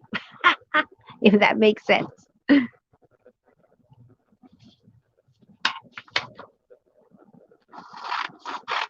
Oh, and I printed it all on the vintage paper that looks tea dyed.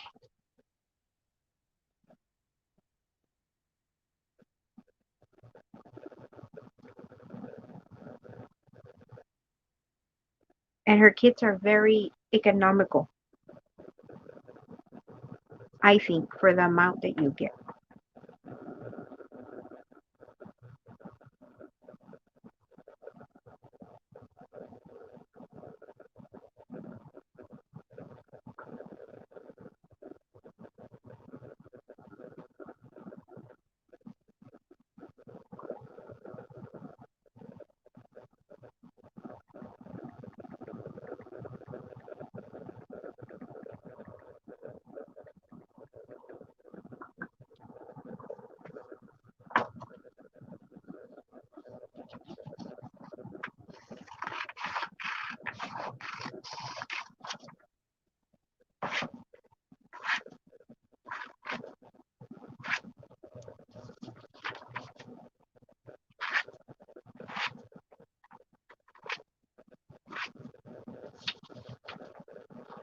hmm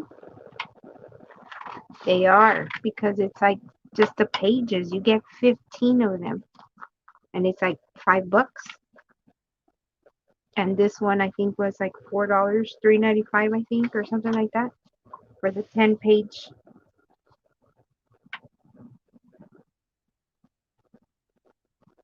Okay.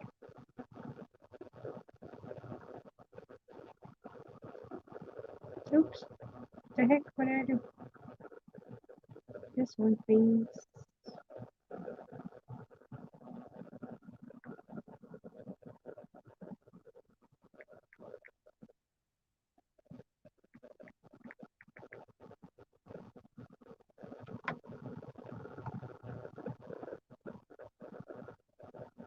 This one?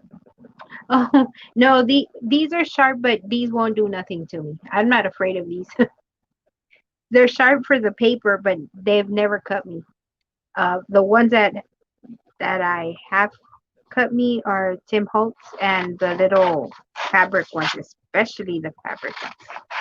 These I'm not afraid of. The other ones I'm like, trust me, I keep my distance. I know it. I know. It's just, oh, I don't know. I think it's because I have no idea.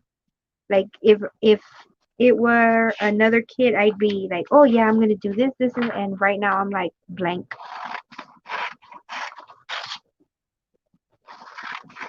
So it's just and the more I look at it, I'm like, I have no idea what I'm gonna do with it. But because, like I said, um it's out of my comfort zone.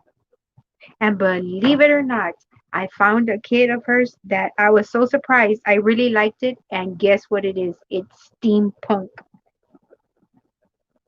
And I can't believe that I like that one. When I saw the description and then I started paying attention, I was like, oh yeah, it is steampunk.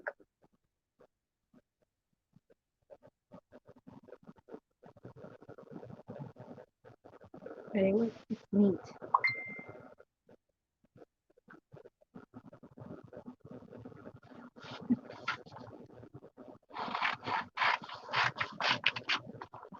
So yeah, this one is fun.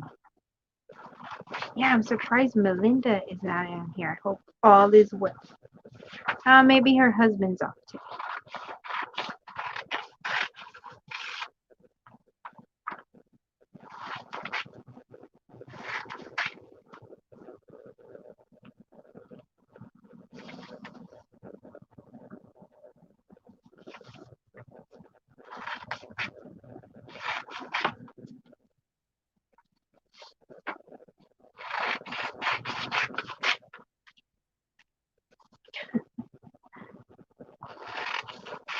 So yeah,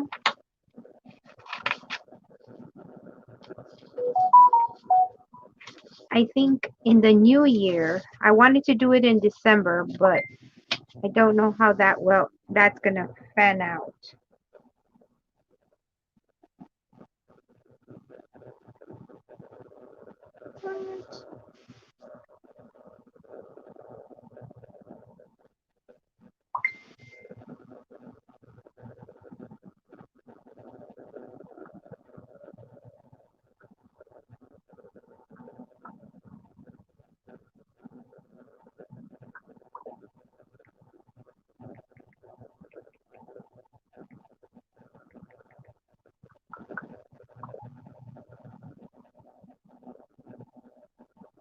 So I wanted to make a journal with you guys where I told you what to go get as far as 10 pages or whatever, so that we could make a journal together step by step. Um, but with the holidays and all that coming up, I don't know how you all would feel.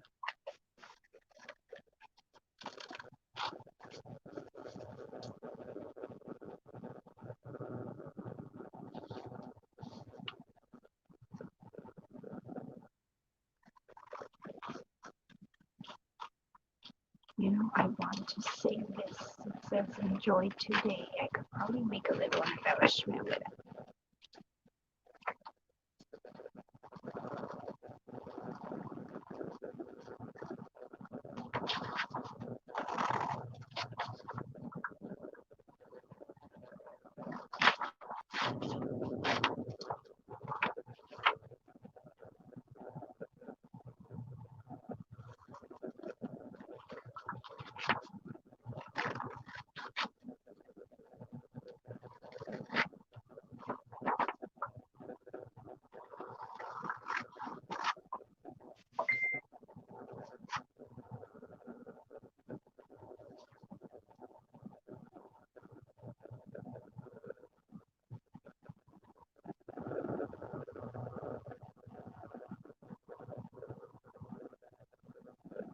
Uh-oh.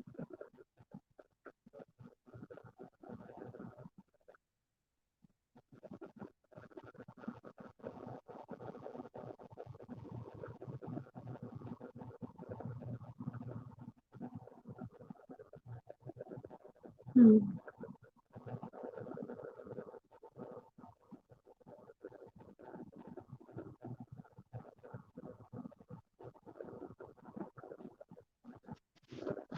Okay, Linda, thanks for stopping by. Have a good night.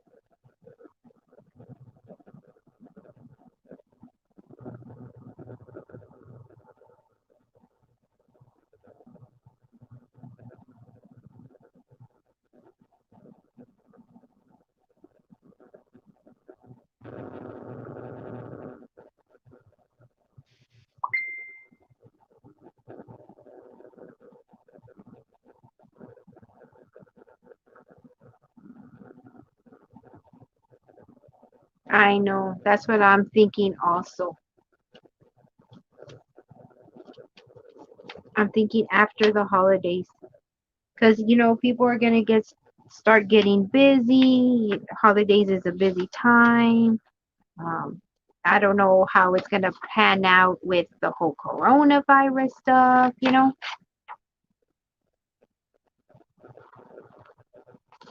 But I know for sure, like in December, I'll put out the list. Um, for sure, I know it's going to be 10 pages, right? Whatever it is that you want to make, with, but 10 pages of some sort. But I'll make the list because there's going to be stuff in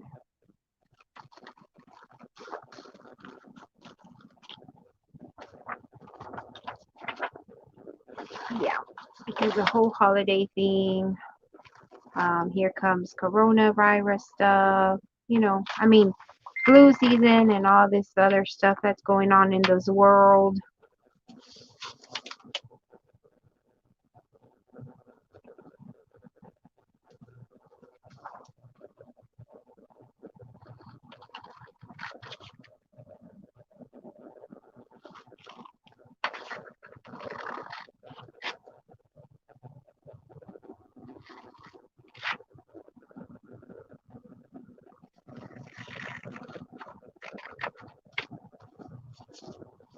Ah,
uh-oh, I hear you, and it's around that time.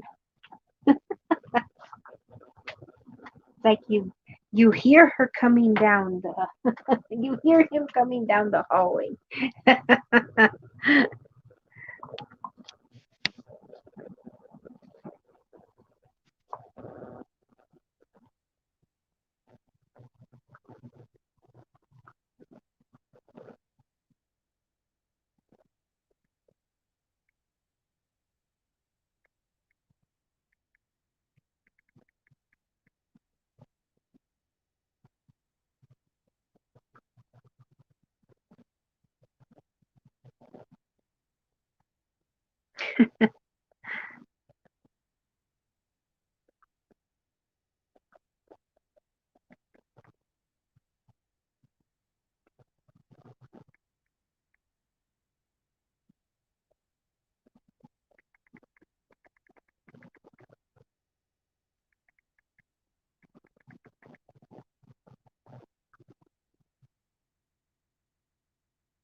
Yes, ma'am. I hear you.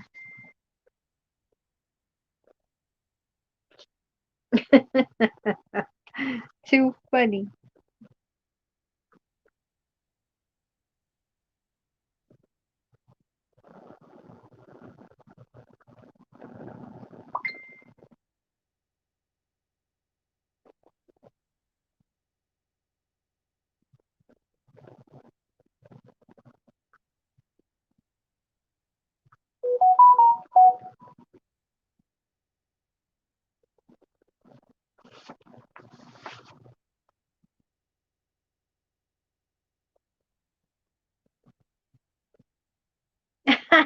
How funny.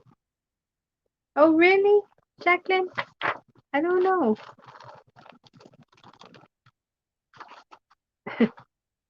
Probably. So he knows.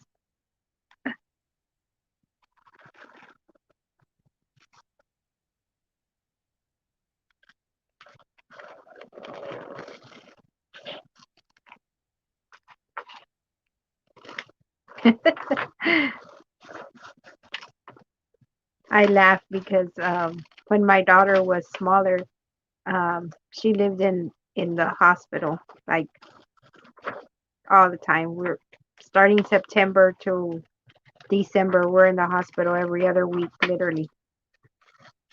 And for some reason, like she could always tell when the people were coming to give her treatments or whatever, and she would say, "Oh no, mom, she's coming," and I'm like, "How do you know?"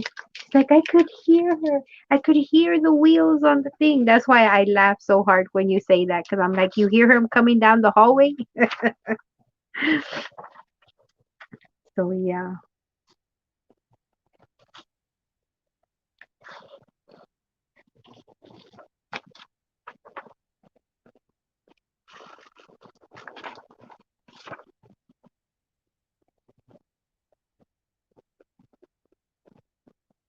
Ooh, interesting. Do you have plans for them already, Miss Jacqueline?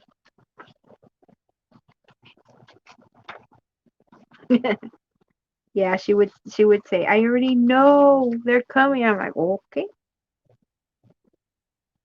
So that's why I was asking you. You hear them coming down the hallway? But that in a way that's good because you're already mentally prepared. Like, okay, I guess.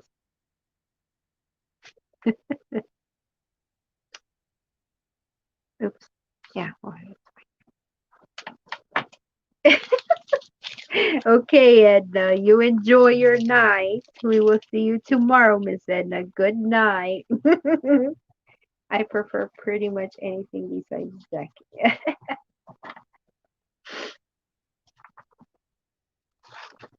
Yeah.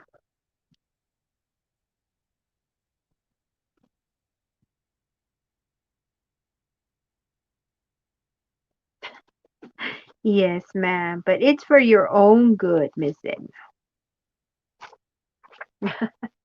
Good night, Edna. Have a good night. Have a good rest.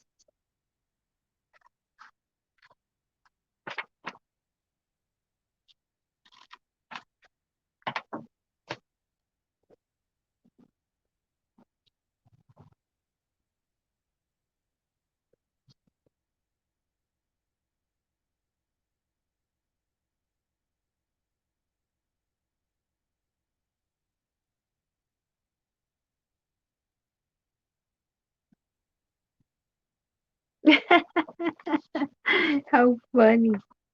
No kidding. Then he'll ask, "Where is that light coming from?" I don't know. Like my little niece. You ask her something and she's like, "I don't know." Too funny. What digital? What digital, D? What's going on with the digital?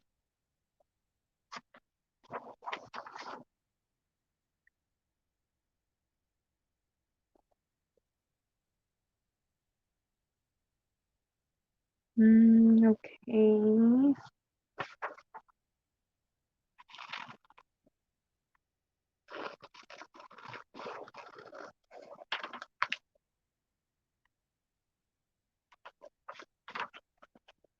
So what are you going to do with your scraps, Miss Jacqueline? Oh, you know what you can do is you can use them. I want to make her drawings. Ooh, how neat. That'd be neat. Awesome. Oh, because she has, I'm assuming on my end that she has a lot of drawings with horses because she always likes to draw horses. What she said, that she likes to draw horses. Sweet.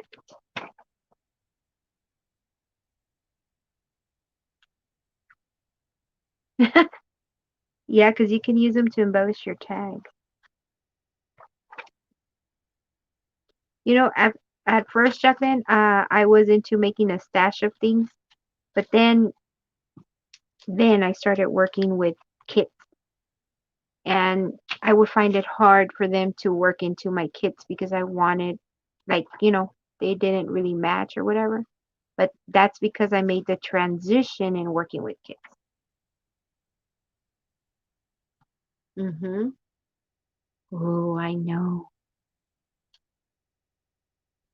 because then I ended up with tons, and I mean tons of things, like all the embellishment, oops, galore. Tags and clusters and pockets and you name it, I did it. But it was great practice because now I have where to draw from, like experience on how to make things. Like, let's say, oh, I want a pocket in this page. Let's just say. Now I say, oh, okay, I can have a top pocket, I can have a bottom side tuck, I can do this, I can do that.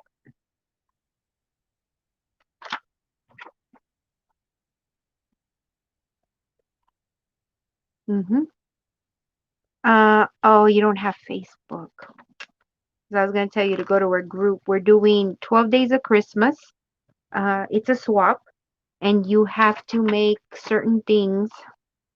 They have a list of us things to do for our partners, right? But it's all journal related. So, for example, I know one of them we had to make, let's say, a fabric cluster, right?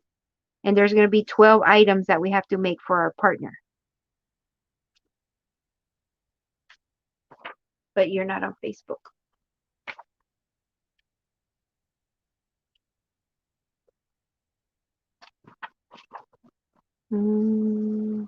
Where else?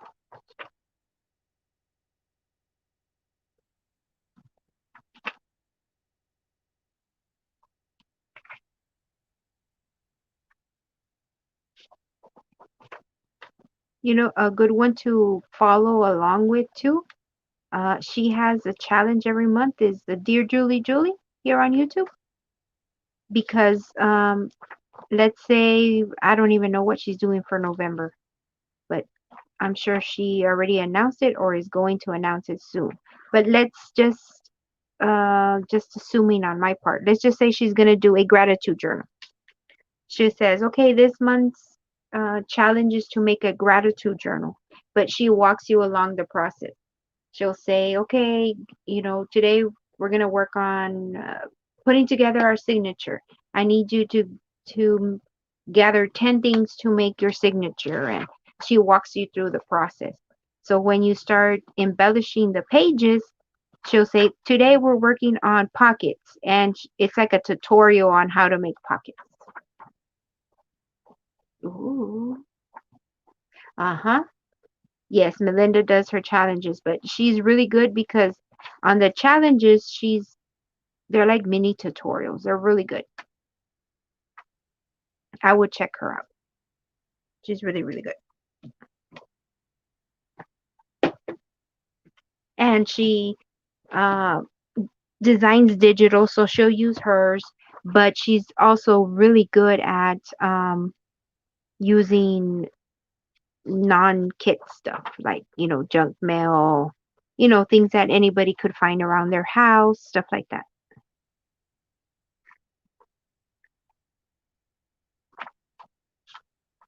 And she's on YouTube.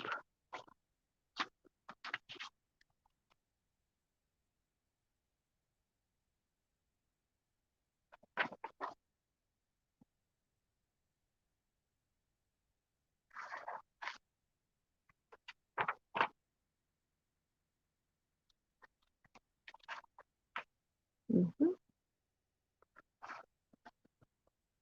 And I don't know if you looked, because I was looking at Junk with, what is it? Junkin with Steph.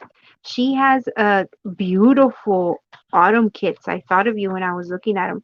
One of them was autumn poetry, and one of them is called sweater, something with sweater. There you go.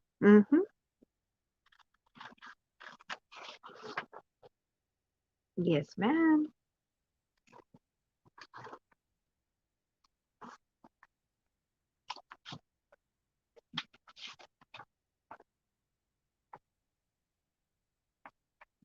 Yep. Well, because she incorporates other papers, like let's say doilies, and she puts them in the signature, book pages, stuff like that that you add along with the kit.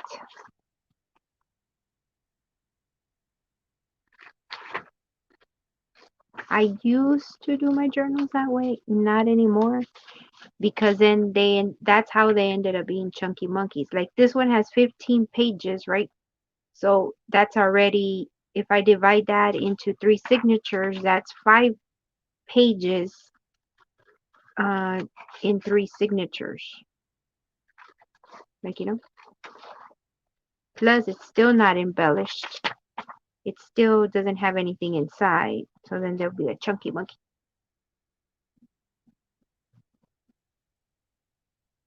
There you go.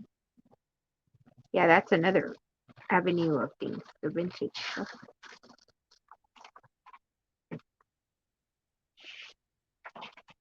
Yeah.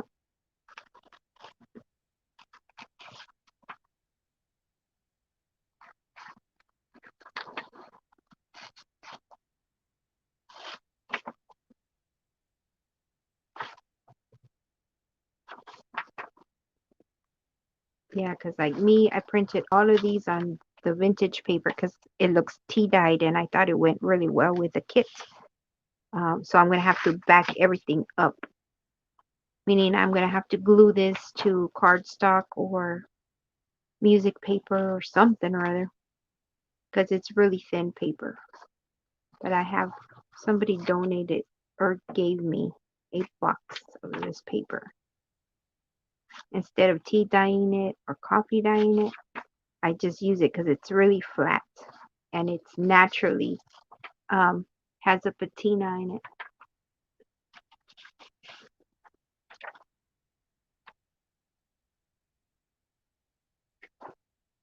it. Yeah.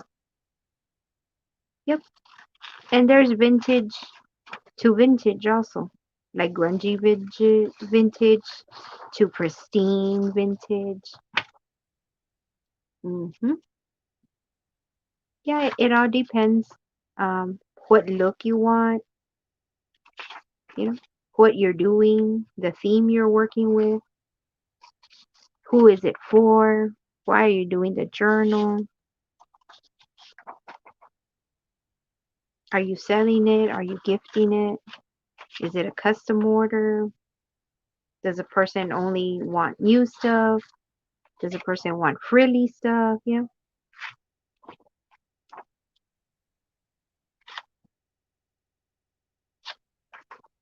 So it has a lot to do with the journal and what you're doing and all that.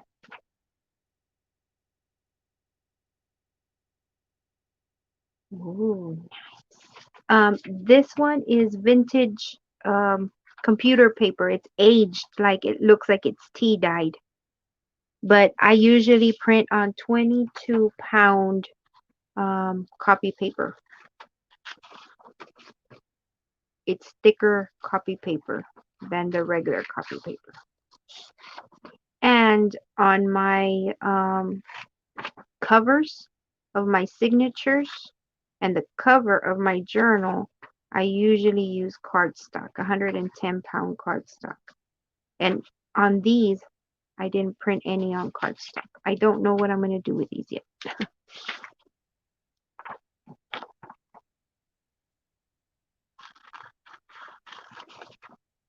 Ooh, nice. Are you going to hold them for next year? Or are you going to use them this year? Or you're just making them to make them with no audience or destination in mind? Mm-hmm.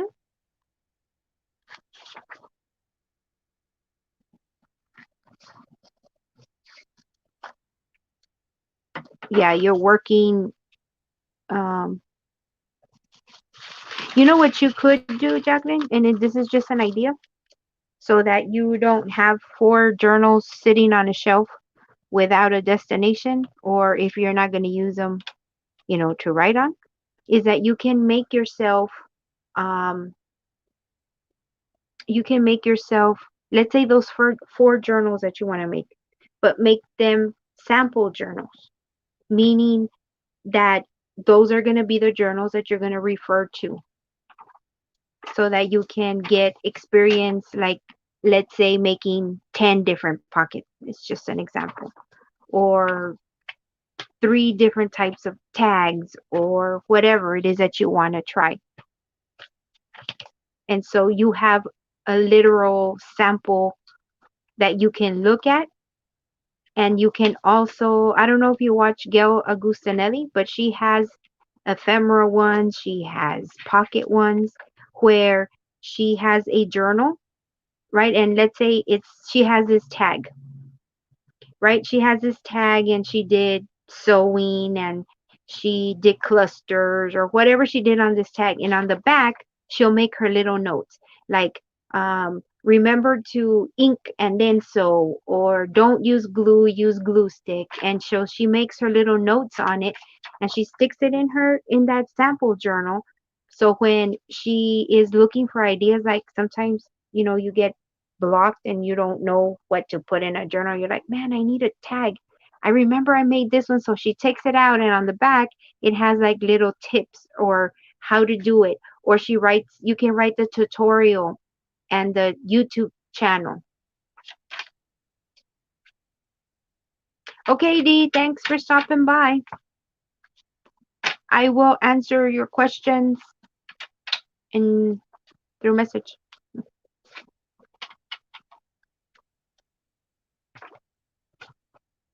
And so you're making the journals and you're making it, and at the same time, you can just journal, like where you found the tutorial, um, things that you need to make note of for the next time you use it.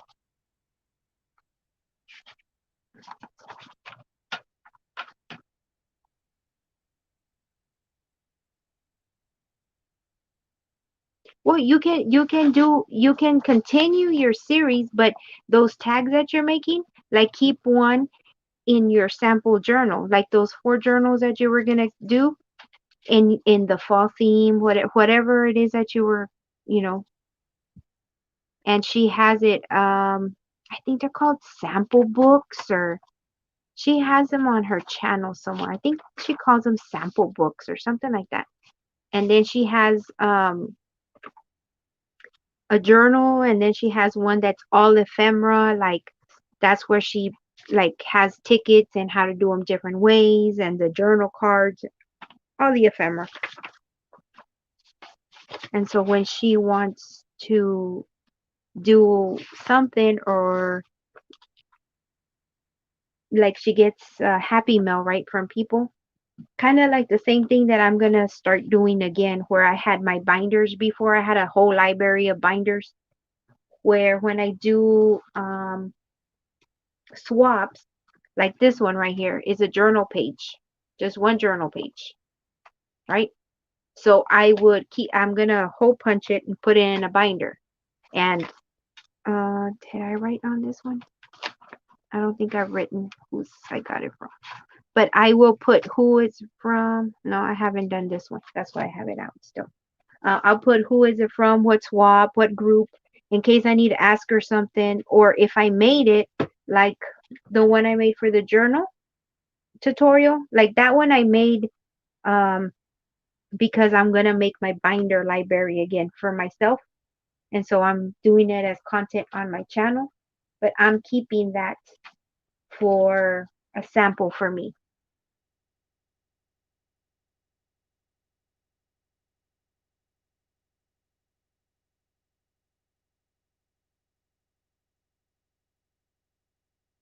Mm,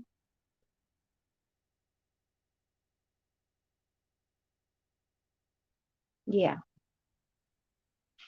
Yeah, I used to have binder, like literally a binder library of everything. Um, but I'm starting up again um, with stuff I get in Happy Mail, like those embellishments that I was showing with the hearts. One, probably all of them are gonna go in there, because that's gonna, I'm gonna have that as inspiration. The same thing when I receive anything from Happy Mail, like Like before me, I've showed it before. I have a Christmas card holder, and those are just cards or things that people send me, and I have them there. And then in January, I take them down and I look through them, and whatever has inspired me or I want to try to make my own or I want to incorporate in my creations, I keep them and I put them in my binder library.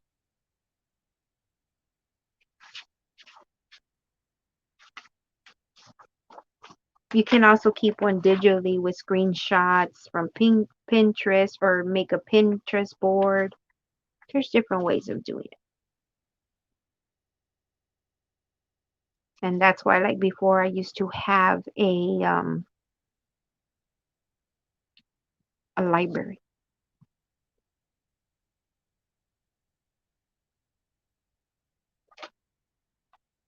because there's so many ideas out there. So yay!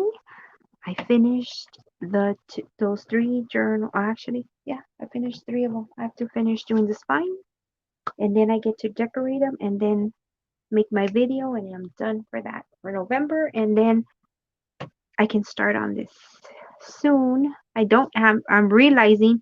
Did you see on this one? I'm not gonna have to ink up the side because the kit is already inked up, even the pages. So yay! Yes, Pinterest is good. Also, you don't have to just stick with junk journaling per se. Like in Pinterest, um, you can search for junk journaling, ideas or embellishments, but also just put in like tags. You're doing tags, right? Your series. So just put in tags. You will find regular paper crafting tags. Like you're not going to see vintage papers and junk mail and stuff like that, but you take that idea and instead of using the ribbon that they use, you're going to use um, trim or twine in yours. Instead of using that sticker that they put, you're going to use the magazine cutout. What you're looking for are ideas, and then you change it into your style.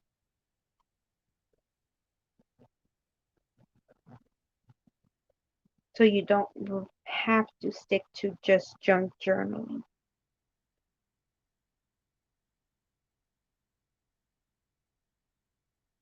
Even card making you can use to embellish a journal card. So you look at a card, a design of a card, and you're like, oh, it just has a ribbon across and a sentiment, right? A word. And so you use the same kind of pattern or same kind of idea. You just change it to using this.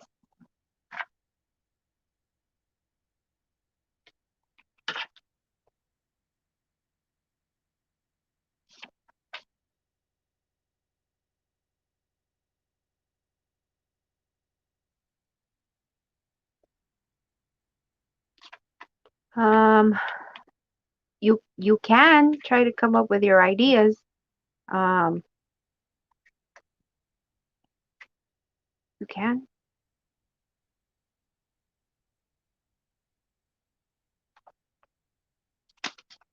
The lovely thing about our channels and crafting is that the choice is yours.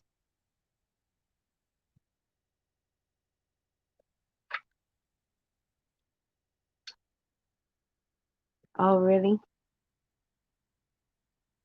Yeah. No, I've said it 1,000 times and I'll keep saying it. I don't have the brain, or perhaps I do. I just choose not to use my time and my focus on creating something um, new because I choose not to. Like there are so many wonderful ideas out there. I want to use my channel to teach what I know, to share what I know, and I don't want to put my focus on that. I want to make my focus on encouraging other crafters and sharing what I know. You just want to then just create. Like today, I don't know if you saw the comment that you had put on that fold out embellishment swap that I put, that you said that you were going to put it on your tag, and I said go for it. That's not my idea, that's somebody else's. I was just sharing what I got in a tag, I mean in a swap. Do it. That's you creating, and it's part, you're going to put it in part of your tag tagber, I think you say it, Octagber, yeah, I think. Yeah, just create. And every time you create, turn on your camera. That's how you're going to build up your channel. And people are already watching. And I love what you're doing. You're sharing, um, like you said, the basics because you didn't know. And I love that because, there's not a lot of videos like that, Jacqueline. Unfortunately, there isn't. And I know what you mean, that you would see. I see your videos that you said that you would see, oh, I want to do that, and then you realize you had to learn three things before you could do that one thing they were showing you. Because, for example, if I'm talking about the gluing, right? And I'm like, yeah, you burnish it, and you use a bone folder, and that right there is like, what the hell is she talking about burnishing, and what is a bone folder, and where do you buy it? Because it's not at my store. And so, yeah.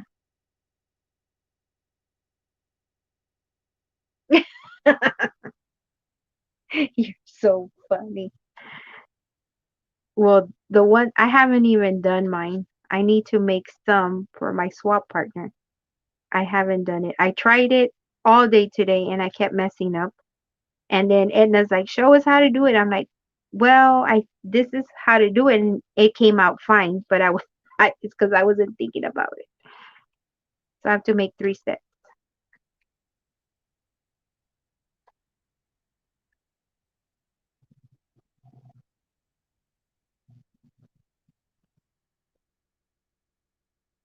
Exactly. Yep.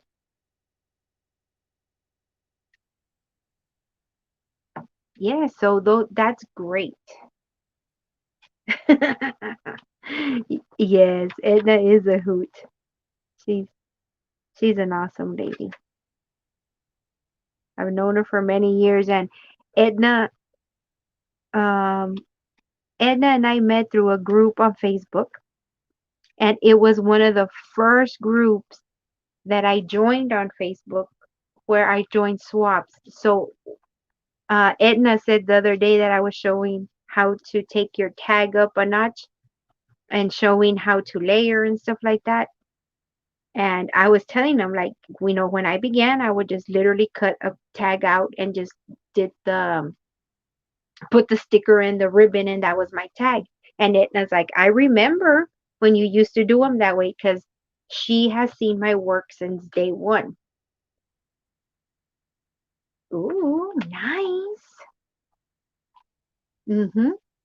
So she's known my work since day one because she used to be an admin in the group, and I swapped with her several times. So she's seen my work since my first days, my first swaps. Um, so yeah, and like I say, I mean, I learn every day, but I also craft every day. Like, that's awesome, Jackson. Like a certain color or just white.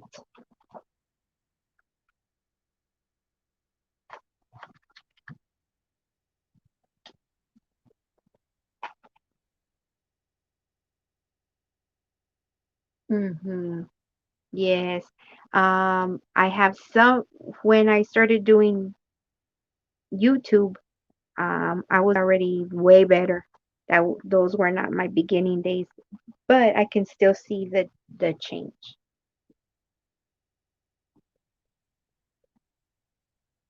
Ah, good. and you're gonna lose your the nervousness, the man, can I do this? How do I do it? Um, and then you'll just one day you'll just forget the nerves. This way, yes. hmm Well, if you have a printer, you really don't need no other color unless you want like craft color or black. All the other colors you can print them out.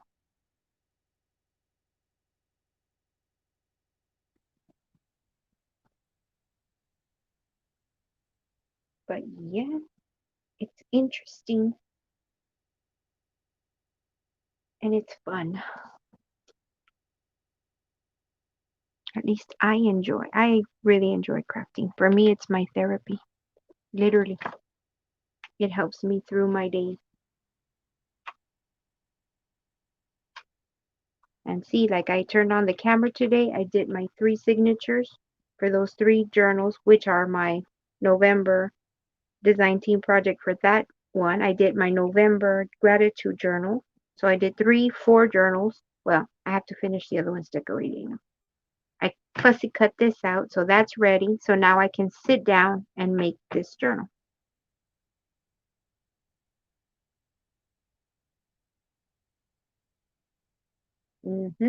Yes, ma'am. But I ended up printing 2 pages and using glue. Yeah.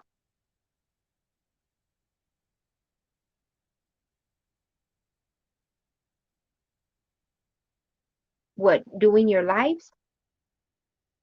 Yeah, it's different. Like I'm learning that I have to stop what I'm doing and so I could watch the chat. I'm learning that if I want to put links, like it takes time away from what I'm doing to do that. Um,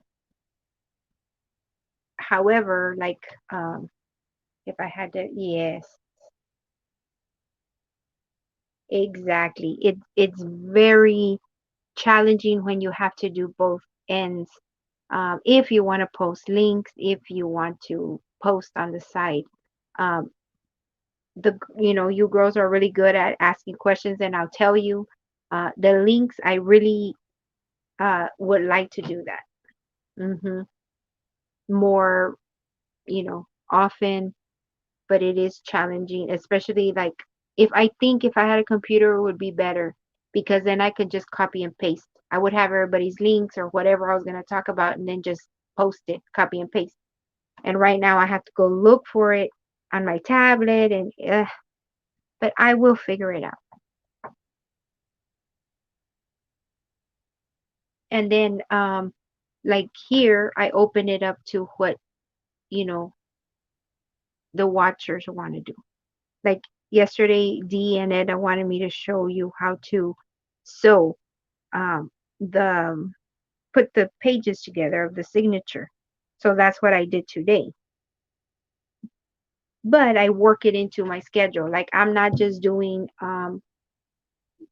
like for example, I'm not just cutting just so that I could have content for my channel. I'm doing it because I have to do it for what I need to do. So I work what I need to do. All my projects that I have, like swaps and all that. That's why here I'm like, oh, today I'm making embellishments. I'm making embellishments because it's a wish or it's a swap or it's a happy mail.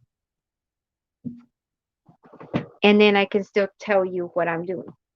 Yeah, the computers are easier. Yep, that's why a laptop's on my wish list.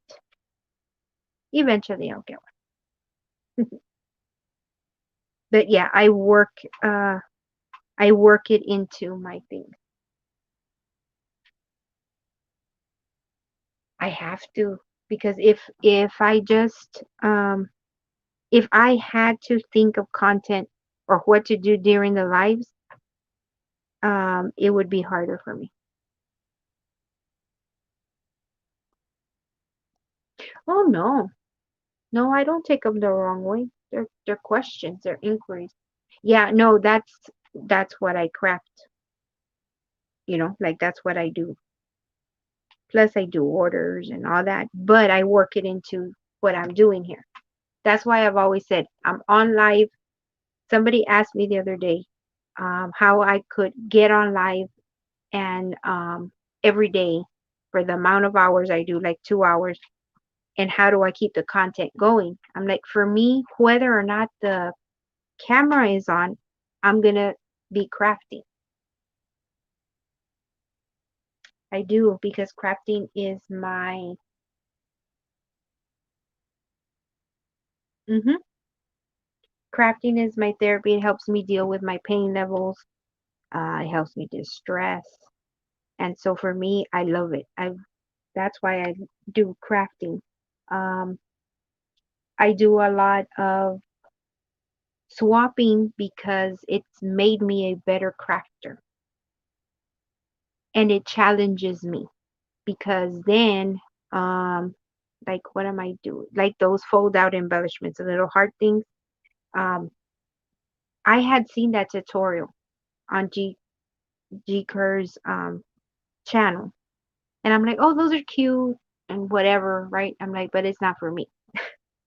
But then I saw them on the swap. I said, you know what? I'm just gonna try it to see what they look like because it's totally different when you have it in front of you. And so when I got them, I'm like, oh, those are so beautiful and they're so simple to make. So that's how it challenges me. That's how I've learned to did to do the journals actually.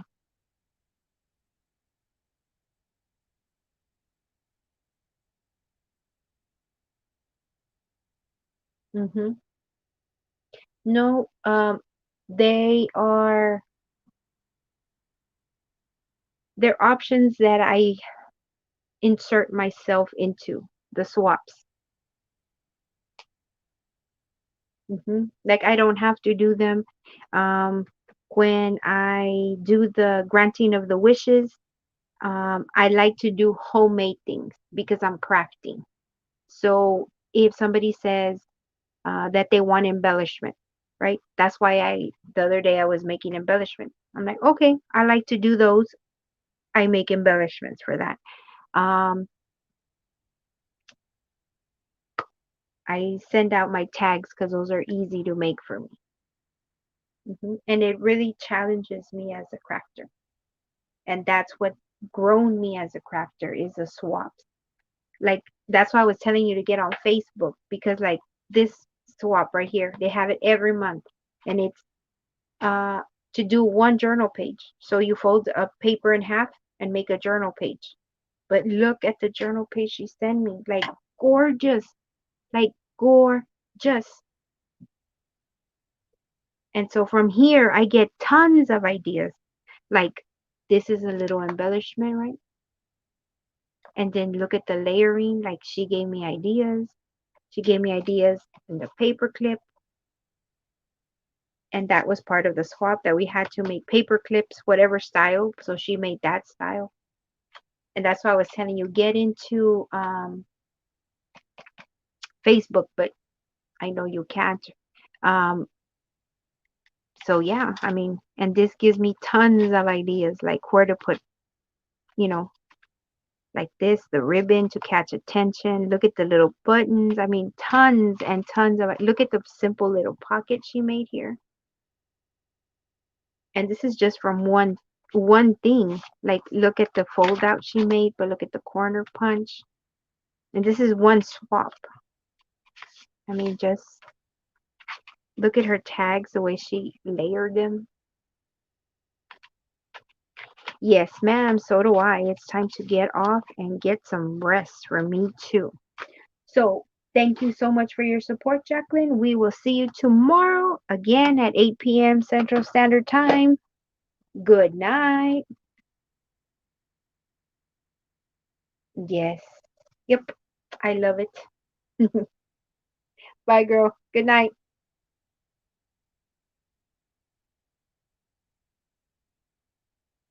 Ah, nope. Wrong button. Later, Tater. Funny, Jacqueline.